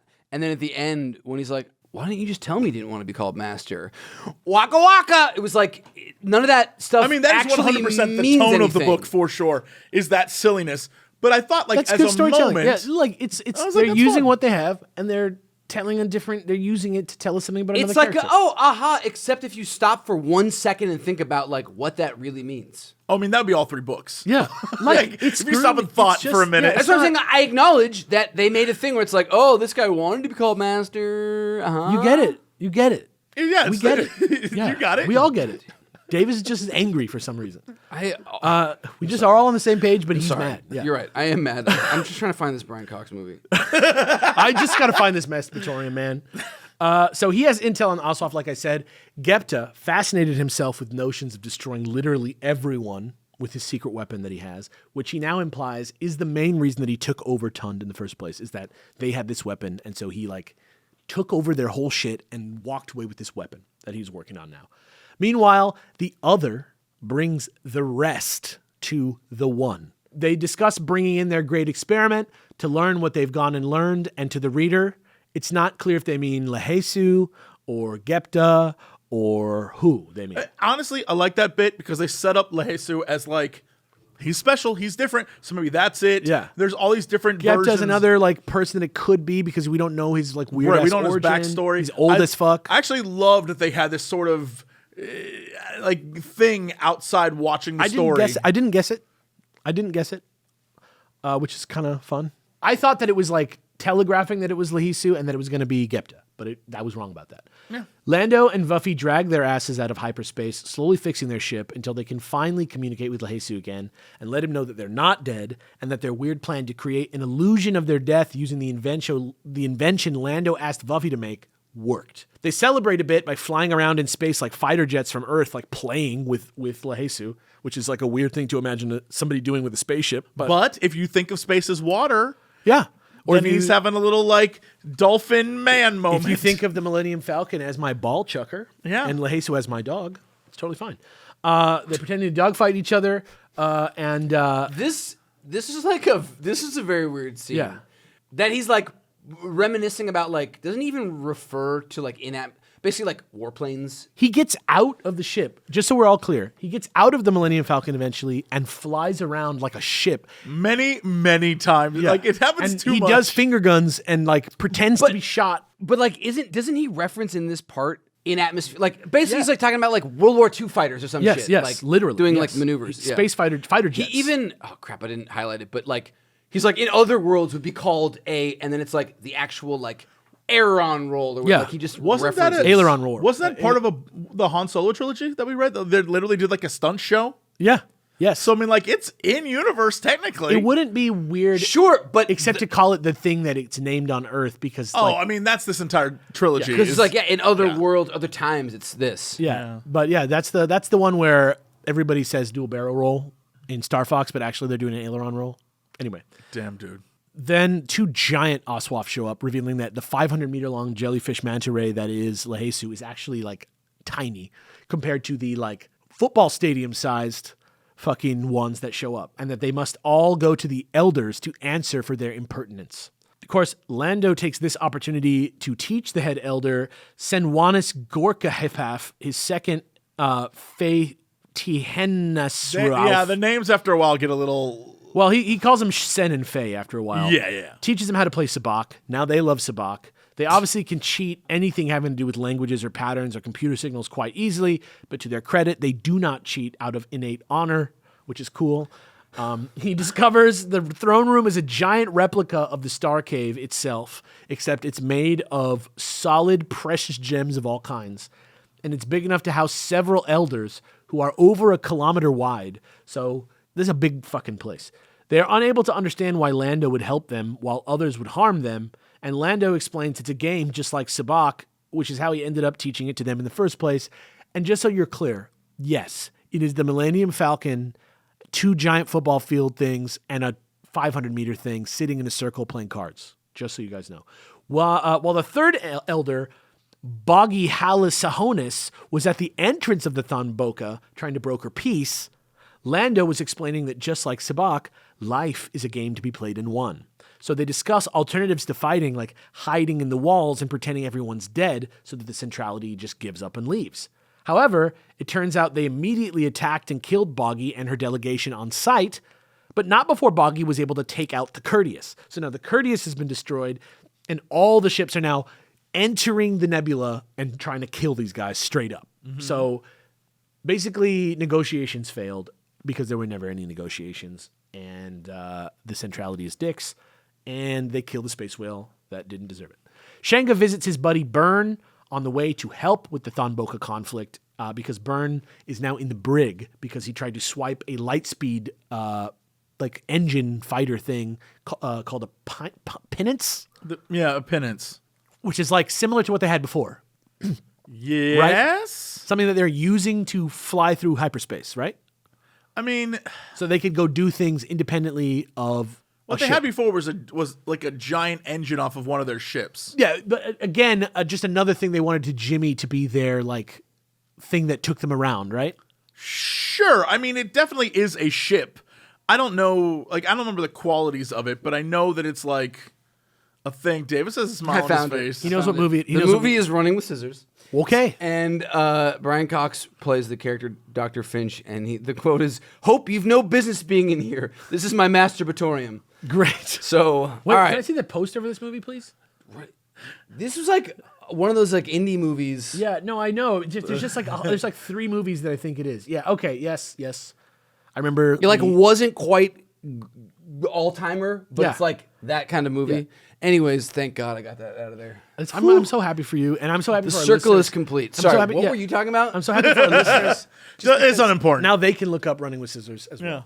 Yeah. So Shenga visits Byrne again, because I said he's in the brig because he stole this thing called the Pinnace, which I believe is like either like a freighter that they can go in and fly around in on their own, independent of the wind. It's definitely a ship because Wet gets in it at the end. The point was that he stole it because he was trying to take matters into his own hands and go do what they came here to do, and it was not what it was against their idea of like getting involved in the blockade or whatever. Sure. So he's now in the brig, and they bro out because they go way back. Meanwhile, the one, the other, and the rest are making their way towards their goal, jibing each other over their newfound emotions and uncertainty as they go. And then we go back to Clint Shenga, who tells Gepta that he made a mistake letting those guys attack the ThonBoka early. And they drag Defa-Wet back up to the command center to confirm that the Oswaft should probably be respected because they're very dangerous. On Shenga's advice, Gepta orders the fleet to stand down and wait for the Wennis to arrive. And while he balks at the lack of respect he's been getting, it makes him feel kind of alive that Shenga like tests him all the time, which is funny. In a different book or a different longer thing, his like thoughts about Shenga and like his being different and whatever is like, are you like a little bit turned on? Like, what's up? You're like, he's kind of hot and bothered by like 100%. Honestly, his insolence. It's like, oh, how dare he? It is exactly the same trope as like the mean bratty girl getting put in her place and like it gets sexy. It's the exact same trope. Exactly. Chapter 12, Defa-Wet broods in his chambers, thinking about his secrets and hoping for his own sort of revenge when they arrive at the ThonBoka. So we don't know what he's planning, but he's got his own like stupid ass revenge plan, which we find out at the end. So everything's like happening. Like it's not like it's random. It's just like you have to like track all these people's weird motivations through all these little weird scenes, exactly like a Guy Ritchie movie or exactly like Pulp Fiction. It's like a very out of order sort of like, it's not that it's rushed at the end. It's just like the denouement of like such subtle movements that you're just like, oh, it's weird. Anyway, he recounts the ways that they've altered his appearance through surgery, Defa-Wet, and his secret plan he carried out with Vuffy Ra to take out Shang's people. This is one of those like lore recap moments. Mm-hmm. There's a few of those at the end. Takes out Shang's people, the Renatazians, the Renatasians, that's what they're called, Yeah. by using his academic credentials as cover for his secret government agenda, because he's like a spy, actually. He's not like just a sociologist. He's like a centrality spy. Also, okay, I wish I had researched this earlier because my only note really was like the Wenis and the penis. Sorry, this episode. Solid note. I like where your head's lol, at. I like but where your head's at. It is a real. Okay, I did finally look it up. A pinnace is a small light sailing ship, often used as a tender to larger things. A P-E-N-I-S-S? P-I-N-N-I-C-E, but like, come on. Penis. Penis. Right, Penis. right. So Penis like, and the penis. I like, when I read it, I like. penis and the I weenus? couldn't just not think about it. I'm sure that's But what he then was now I'm thinking. like, oh, actually, good point. I'm like, because it wasn't a, what do you call it? Proper noun. Like, it's not capitalized. Right. But yeah. And then I was like, oh, it probably is like a real thing then. And it is. It's just. So it's like, so I'm exactly right. It's like a ship that maybe they wanted for their squadron because it gives them a little bit more autonomy from the Wenis. The man who made a legitimate tricks reference definitely made a weenus weenus penis. penis? Okay, thank you. All right. Yeah, We're for all sure. 100%. Yeah. Wet. Also, this guy's name is. I'm with you. This It guy's name definitely is did. Wet. Yeah. He dreamed using a sleeping machine in his chambers. He remembered more of the war crimes they were responsible for back then, and that it was definitely him and not Vuffy Ra who made the call, which is hilarious. It's that thing where this is like them really just telling like letting everybody know the stakes. Yeah, getting us back up Him to- being like, yeah. I'm the problem. We already knew this, but like if you're just reading this book, maybe you didn't. He decides that both for closure and for safety, he needs Vuffy Ra and Lando dead, but we don't know exactly beyond that what he's planning. But that's the thing. The idea that he needs them dead is like, oh, I guess because they know the truth. Yeah, because All right. they're his loose ends. I'm like, it's great if Vuffy Ra gets killed by other people so that they can think that it's done. But I guess like once you kill that guy, you're gonna go for like Every person There he's were talked to, two dudes. He's Batman and Robin to this like civilization, so they're not just gonna be like, well, we got Batman. Wait a second. right, like literally. So Lando and Vuffy discuss the various little things that keep saving their lives along the way, and what they want to do about the fleet suddenly pulling back for no reason in their mind. Like obviously we know what happened, which is that he ordered them to wait for the Wenis, but they just are like, "Thank you, God. Why do we deserve this? I don't know." Vuffy also wonders a bit about his design, who made him, why he can do so many violent adjacent things, but not violence itself. Tracy will never get that answer. Yeah. Except we do. What? Yeah. Lando realizes Maybe at the end of the book. Lando realizes that Lehesu can hear all the encrypted radio chatter, and Lehesu tells them that the fleet stopped. He's just like, well, why didn't you ask? And he's like, okay, what are they saying? And he's like, well, they stopped because they're waiting for the Wenis. And Lando gets so excited that Lehesu can hear transmissions, he accidentally lights his hands on fire before Vuffy trips him and puts him out. And Vuffy wonders why he can trip him to put him out when he's on fire and not kill. You remember in the comics, like there's that bit about them finding like the last of its alien species that I think they were going to use it for instant communication. I was like, oh, this somehow is like a very similar, that it can like hear all things. Like, I don't know, just reminded me of that. Yeah, exactly. I wonder if in Andor, these are those. What? The torture screams are like the screams of the children of a spacefaring species dying, and it drives men's brains crazy, right? That's the whole I point. mean, that was the torture device, yeah. I wonder if we go back and look at that script, if it's Oswaf's. Oswaf's. Anyway, that just occurred to me. Basically, Their one writer's like, finally. yeah. Finally! Like, I don't know. Like, I'm surprised how much like shit from the stuff we've already read I've seen in fucking all the stuff. Yeah, it's pretty shocking. After some thinking, Lando decides he wants to try to get the fleet to destroy itself. And to do that, he's going to need Lehesu and the Oswaf's special abilities. Shenga and his crew prepare for battle in the hangar on the Wenis. He hypes up his crew, and the first time someone asks him what they'll do after, he realizes that he has never thought of that before because he fully expects to die doing this. Without hyperdrives, all the craft jump together using a tractor beam attached to the ship, the pinnace that Byrne tried to steal. So that's how they do it. They use its tractor beam to take everybody. The more you say it, the more I'm just like, penis wenis. He did this so that 30 years later when we're recording a podcast, it would be a Say- There's a line They attach to the where penis. when they realize who it is, Shanga's like, get that penis. Yeah. Everyone, focus on the penis. I'm just like, Blow that penis. I wish I was better than this. But I don't think. this is I don't who think. I am. I All don't think any of hands us are. to the penis. I'm finding out we're the best of them. Without hyperdrives, all the crap Were you jumped the together. one that was side tangent, but it is related, that was telling me that like they kind of think that like laughter or something came about From farting? like farting, like Yeah. just two people farting to and like just, break the tension? Yeah. 100%. That's like what jokes are. Is us just being like sitting there in the middle of nowhere, like next to a fire, like 10 of us, and one guy's like, and we're all like, anyway, they go fight despite how rickety they are. Meanwhile, in a spy suit on the outside of the hull of the Venice, Deffa Wet is spying on Gepta in his little secret masturbatorium room for the centrality.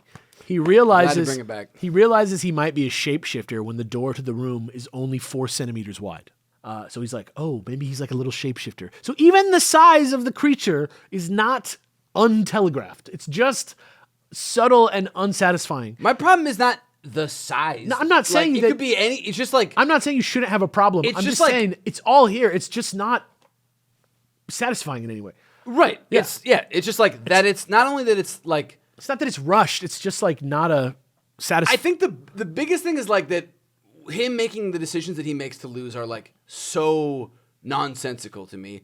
But also like when he destroys him, they've spent so much time mystery, shrouded, and he's like, oh, it's a frog. I mean, he calls it a cloak or whatever. A croak. But it's like, that'd be so crazy if you were like, oh, look, that's a snail. Like after all of that, this thing that's been alive longer than anything, it's just like a thing that they are known and like bored by it just saying It is the perfect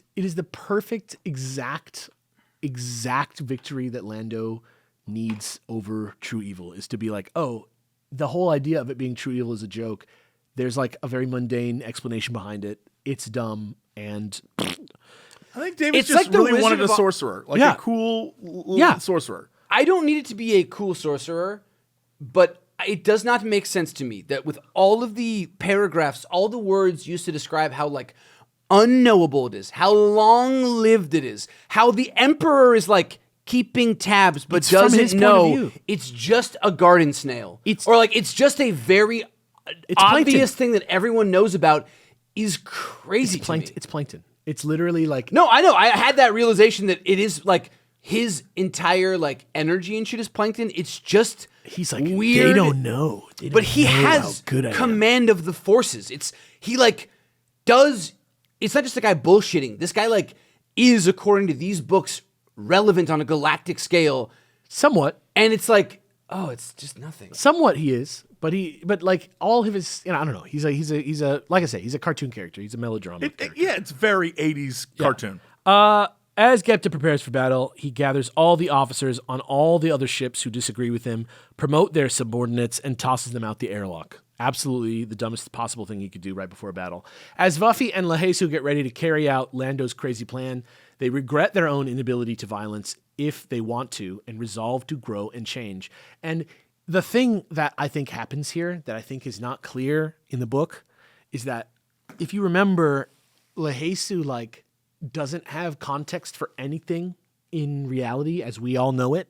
So everything he's approaching from this outside perspective. And I think what we are supposed to glean from this, just for the listener, this is the moment when Vuffy Raw's mind changes about violence and why we do violence.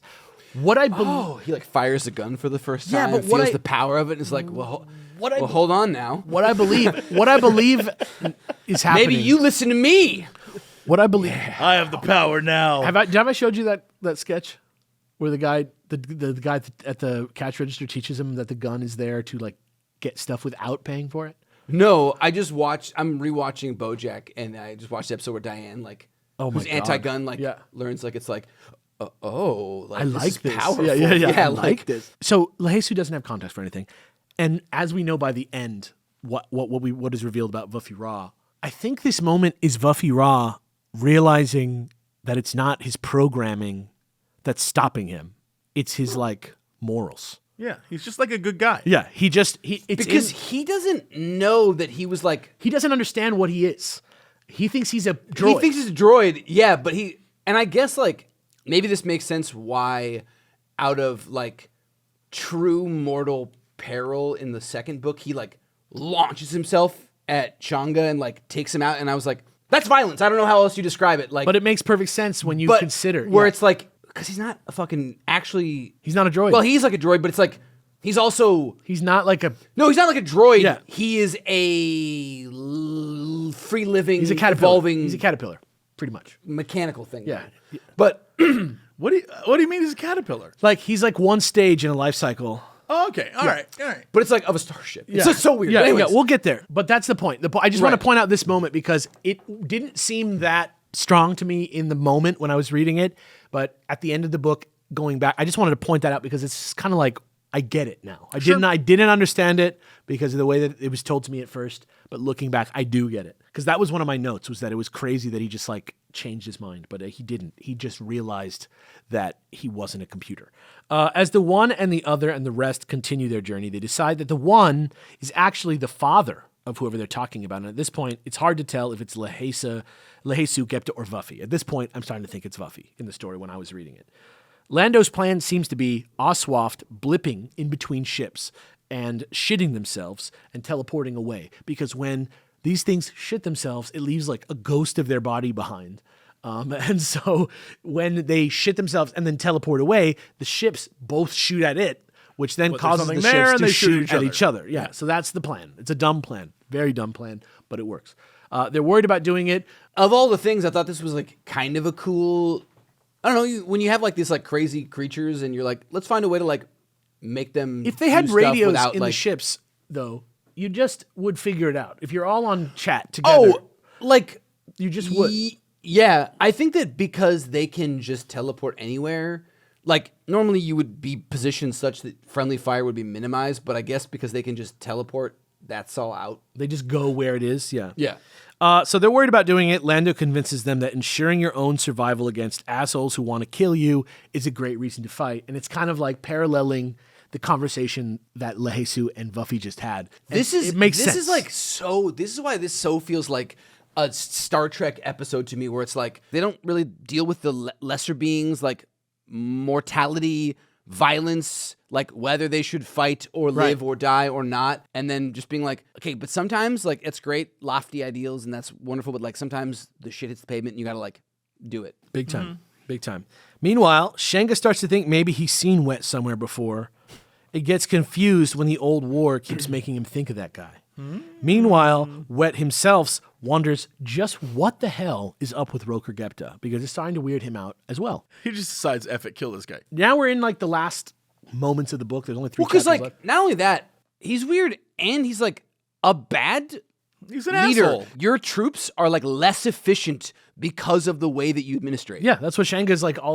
He's like, you're fucking terrible. Anyway, chapter 16. All the players are now on stage basically for the most part. The Falcon clashes with the fighters. They wonder if it's Shenga's men again, which it is. But the real surprise is when Vuffy seems to suddenly be able to kill people thanks to the conversation he had with Lehesu, who also seems a little more chill with killing at this point. The Oswaft as a whole also leap into battle a little earlier than Lando imagined, all very keen to kill because Lando doesn't realize that he like taught them how to resist fascism. But that's what happened. Even the elders seem to see the value of justified violence, and 1 million creatures go into battle. And if they can do it, we can do it. That's what I think. Is that the lesson you got from that? That's why this is essential reading for any libertarian. It is like such an interesting lesson to learn. Like I don't like in this case I would do the same thing, but like for a book and a morality thing, it is like very like interesting to be like, oh yeah, violence, that's an answer. I'm definitely looking for it more right now. But like as a lesson, yeah. Definitely trying to like apply things to the modern day. If people are just gonna kill you, and they're like shitty, I don't know. You should kill them back. Probably. Or stop them from killing you by killing. But it's not like they were like, let's teleport to Coruscant and kill. It was like, you're here. Fight for our lives, yeah. Yeah. Or shit. Fighting for your lives. Ourselves to kill you. Yeah, fighting for your life is a great reason to fight. Let's put it that way. You don't have to kill, but you should fight. The fleet reduced in size by 11% in 15 minutes as the Oswaft gleefully become able to defend themselves. Shenga's squadron learns the Oswaft can't get through good shields, but then suddenly the bizarrely modified Wennis arrives with this like new weapon that it has and all this stuff. Wennis immediately displays its power by using the weapon to destroy a huge chunk of the Oswaft. I don't want to call them a fleet. An entire swath of Oswafts. Yeah, including the elders. Swarm. Kills all the elders and calls for a parley. An orgy. Yeah, Ooh, an orgy of Oswaft. Yeah. Yep. Calls for a parley, including a duel between him and Lando in exchange for the life of everyone in the ThonBoka. So that's what happens.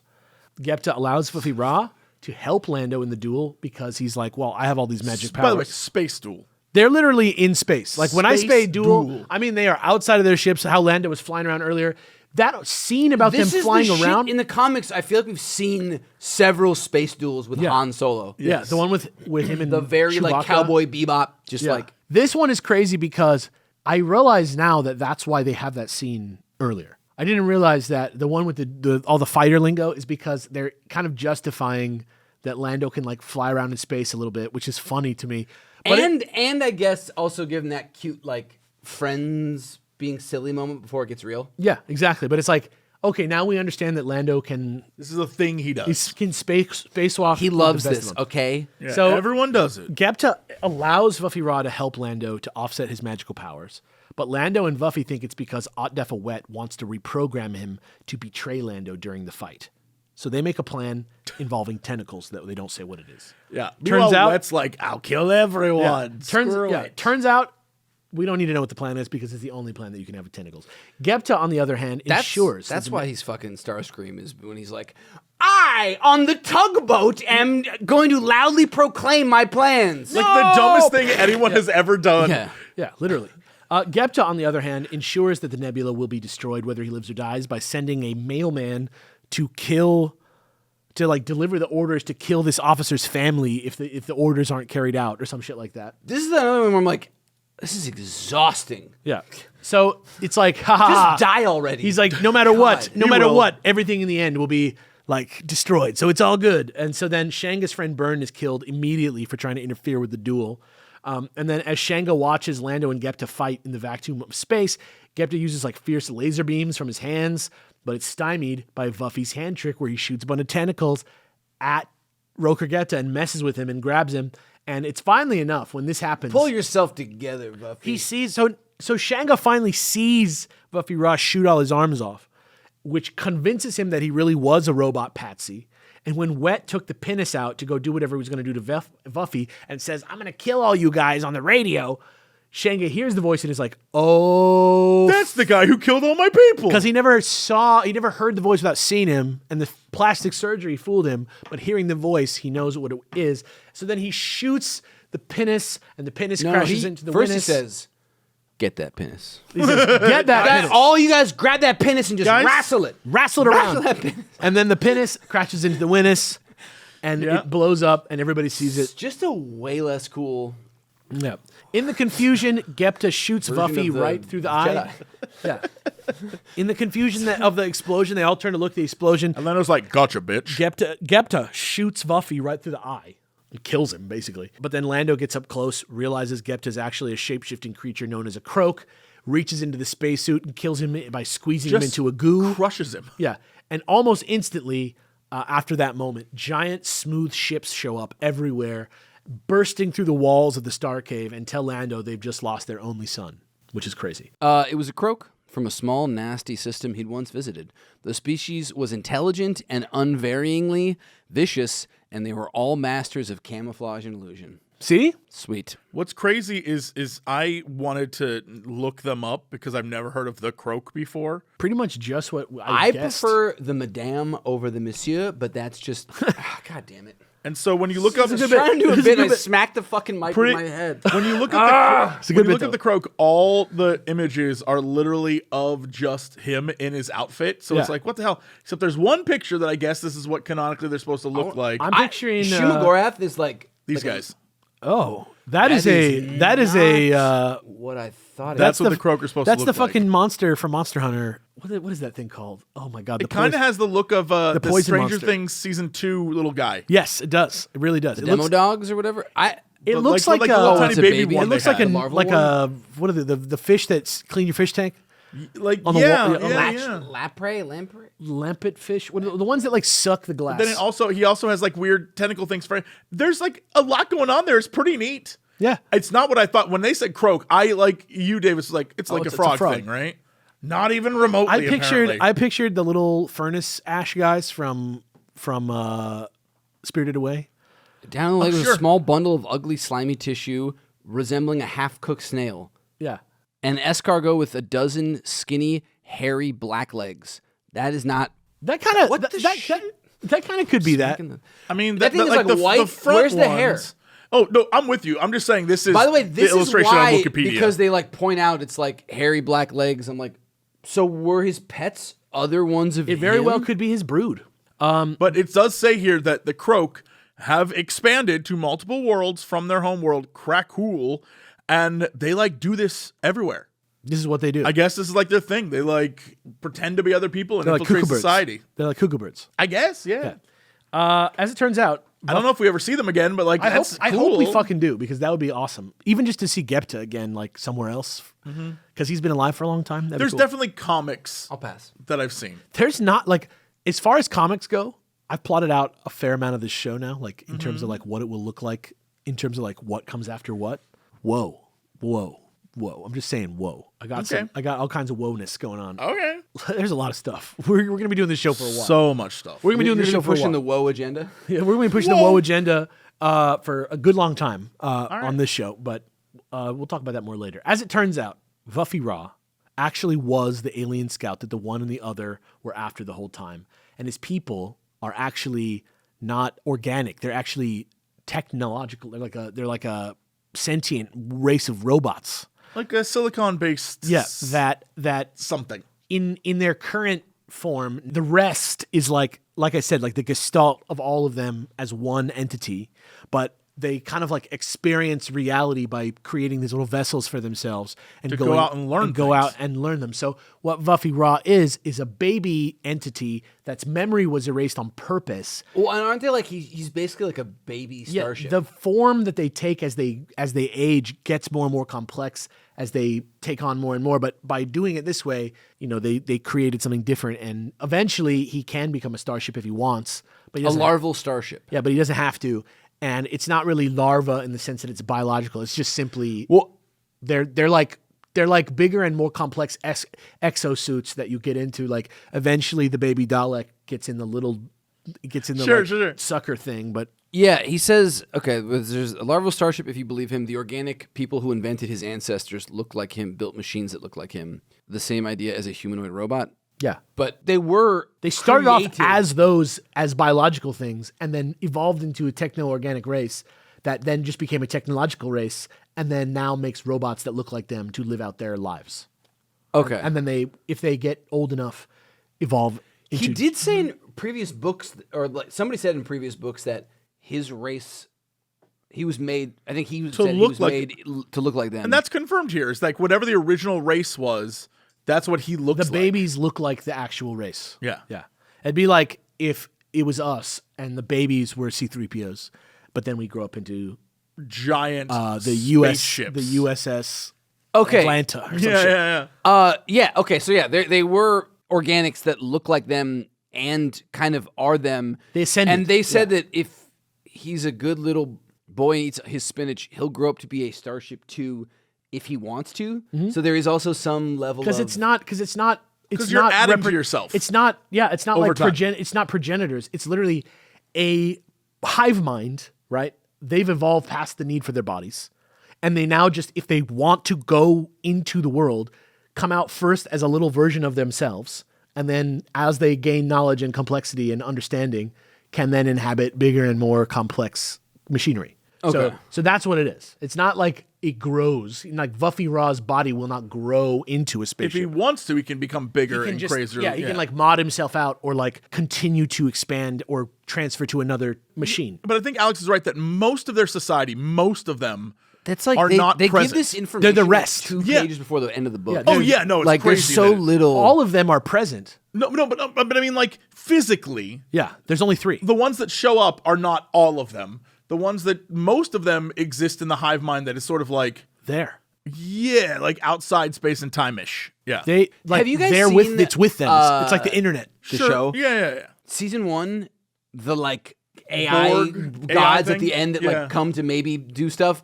That's like the vibe I got from them. Is that accurate? That they like Literally. that size, that shape even, and they're like, and we're just kind of out here Yeah. doing our thing. That's kind of the vibe that I'm getting from them. They're like a AI that came from a technical, Either biological their original place. race is gone and dead, and they're all that's left, or they moved on from them. It's the Ava goo, like straight up. It's Yeah. like they're just all together in one place, and when they want, they can come out. And that's kind of what people say, like, when you get into the woo-woo of like UFO stuff. Yeah. Like that's kind of what people say we are for like a universal intelligence is like our little bodies and our brains are like a vessel, and the brain vibrates at a frequency that lets us inhabit this body and like do things as individuals, even though we are merely part of a giant universal whole. And we're just spaceships because we have like, what, trillions of other little microorganisms that are like in us, making us work. Yeah, and you can say that anytime. Dinner, literally anytime. But that is the Lando trilogy, and I feel like we already kind of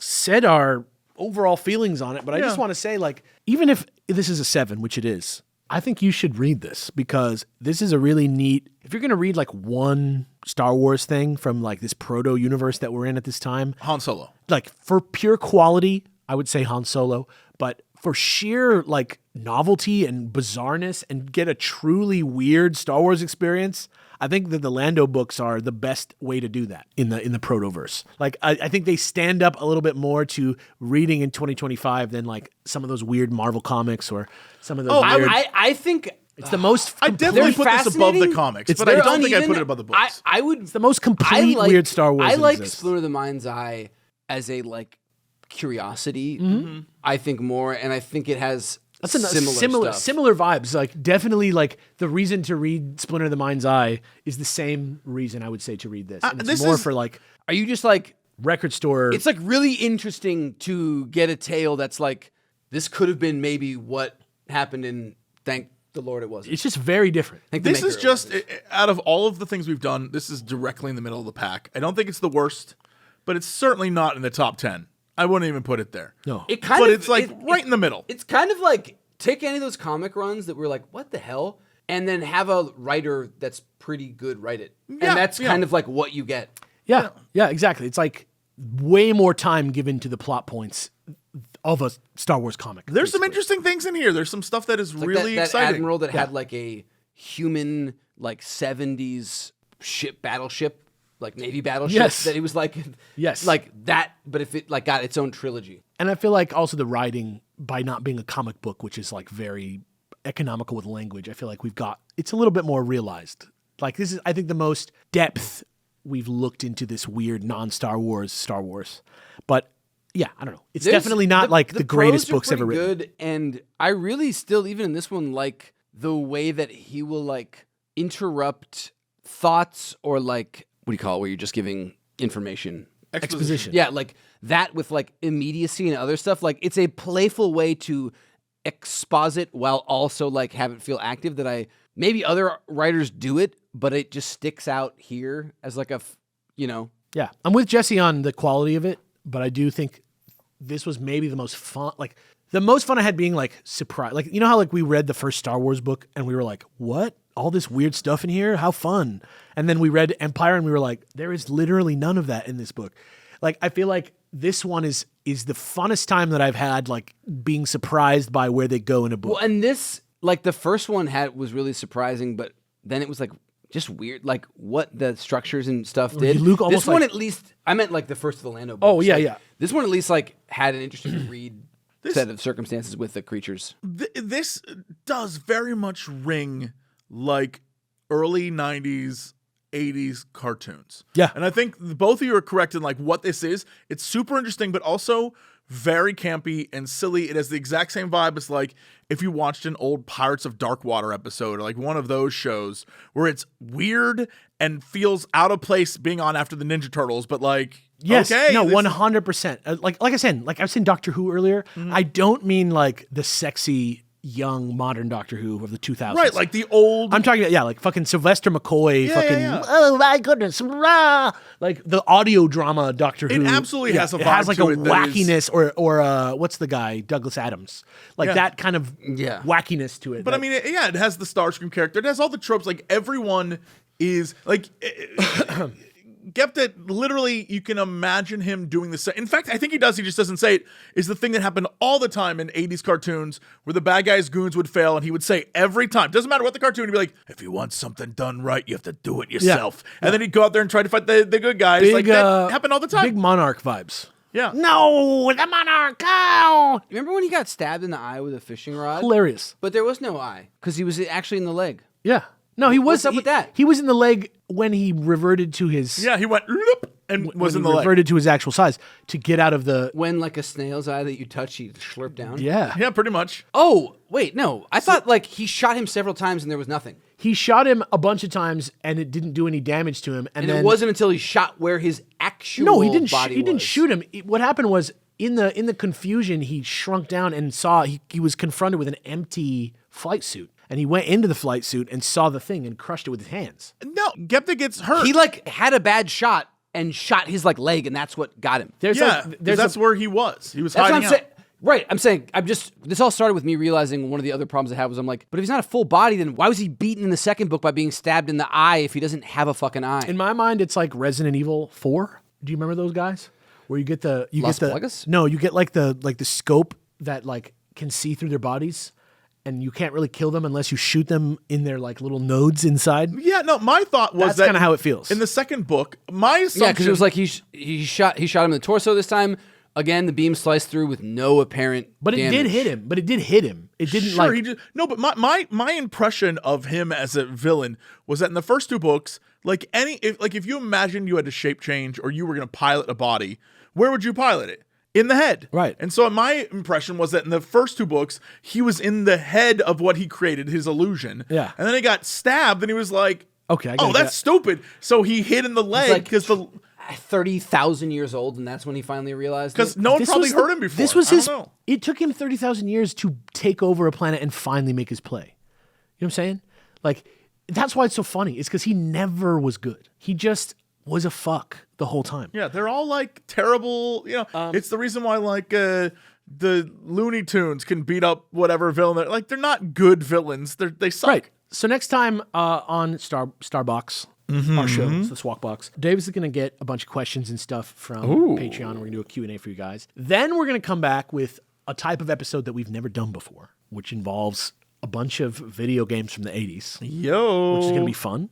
And then we've got another Inside the Insider collection coming. So that's the first 6 Inside the Insiders that'll be in your ear holes. Hell yeah. Then we have the Newspaper Strips Volume 2, which is like the last newspaper strips. Can't wait for that. I think this is going to be very different from the previous newspaper Yeah, the strips. newspaper strips are whatever. This one's like totally different publications than the last time. All so right. kind of interesting I look one. forward to it. And then the original Marvel Years Volume 5, where we're like going to get, I think, Return of the Jedi and stuff in there, and some other stuff. Then another Q&A. Then the Ewok movies. Then Inside the Insider again. Then the Droids TV show cartoon. There is a lot of bad Star Wars coming our way. Then another Q&A. But maybe interesting Star Wars. It'll be interesting. I will Definitely laugh the interesting. entire time. Here's what I'm going to say. Until we get to... So much of the holiday special was interesting. I until don't it, like, wanna- drag. Yeah, I don't Yeah. want to misrepresent how long this is going to be because it's going to be a while till we get there still. Uh-huh. But the next physical Novel. book with words that we read is called Heir to the Empire. So hype. It's we are not close to it. Just Yeah, but it's on the. I can see Yeah, it in the we are distance. It's not- our next book. I'm so hyped. But there are so many other things. Like there's 2 movies, 2 seasons of a TV show, another season of a TV show, comic books. We're gonna see the end of the original Marvel comic books. We're gonna see the I'm end of actually really excited based on how much I fucking loved the comic version of Empire. Mm-hmm. I'm really excited to see how they like do Jedi in comic form. This one is, I think it was called Return of the Jedi when it came out. This one, and it's like a separate comic book. But so that's how like special it was. I mean, like the like. Remember they hired a different person to do the art for it? It's like Carmine Infantino. It's like somebody like amazing. And Mary Jo Wells does the colors, right? Glynis Wein. Glynis Wein does the colors. Mary Jo Wells does the writing. I can't remember. She's involved in one of those in Empire Star Wars. Can't remember. Perhaps, but Glynis is my color lady. Oh, the pinks and greens. Yeah, that you like so much. Okay, so that's all coming up for you guys on the show. I was gonna say something else, but then I realized that wouldn't. That's all right. Please subscribe to our Patreon. Patreon.com/SWOCBC the Robot. I'll tell you about it a little bit more. We love you, and we'll see you in a couple weeks. Bye. Bye. The Star Wars Old Canon Book Club is made possible by contributions from our listeners at patreon.com/SWOCBC. Thank you for your support. This month's Patreon Masters of the Horse are Sovereign, Ian Berenade, Trevor Isom, Patrick Rowland, Matt Wars 56, Amy W., Jazz Owl, and Peacetime Mando. Thanks for listening. We'll be back soon with a discussion about our next selection, a collection of Star Wars video games from 1982 to 1985. This episode was edited by Alex Del Campo and Alex Faciani. The theme song is Venus, the Bringer of Peace by Gustav Holst, performed by the U.S. Air Force Heritage of America Band. Original show art by Jackie Whistler. See you next time.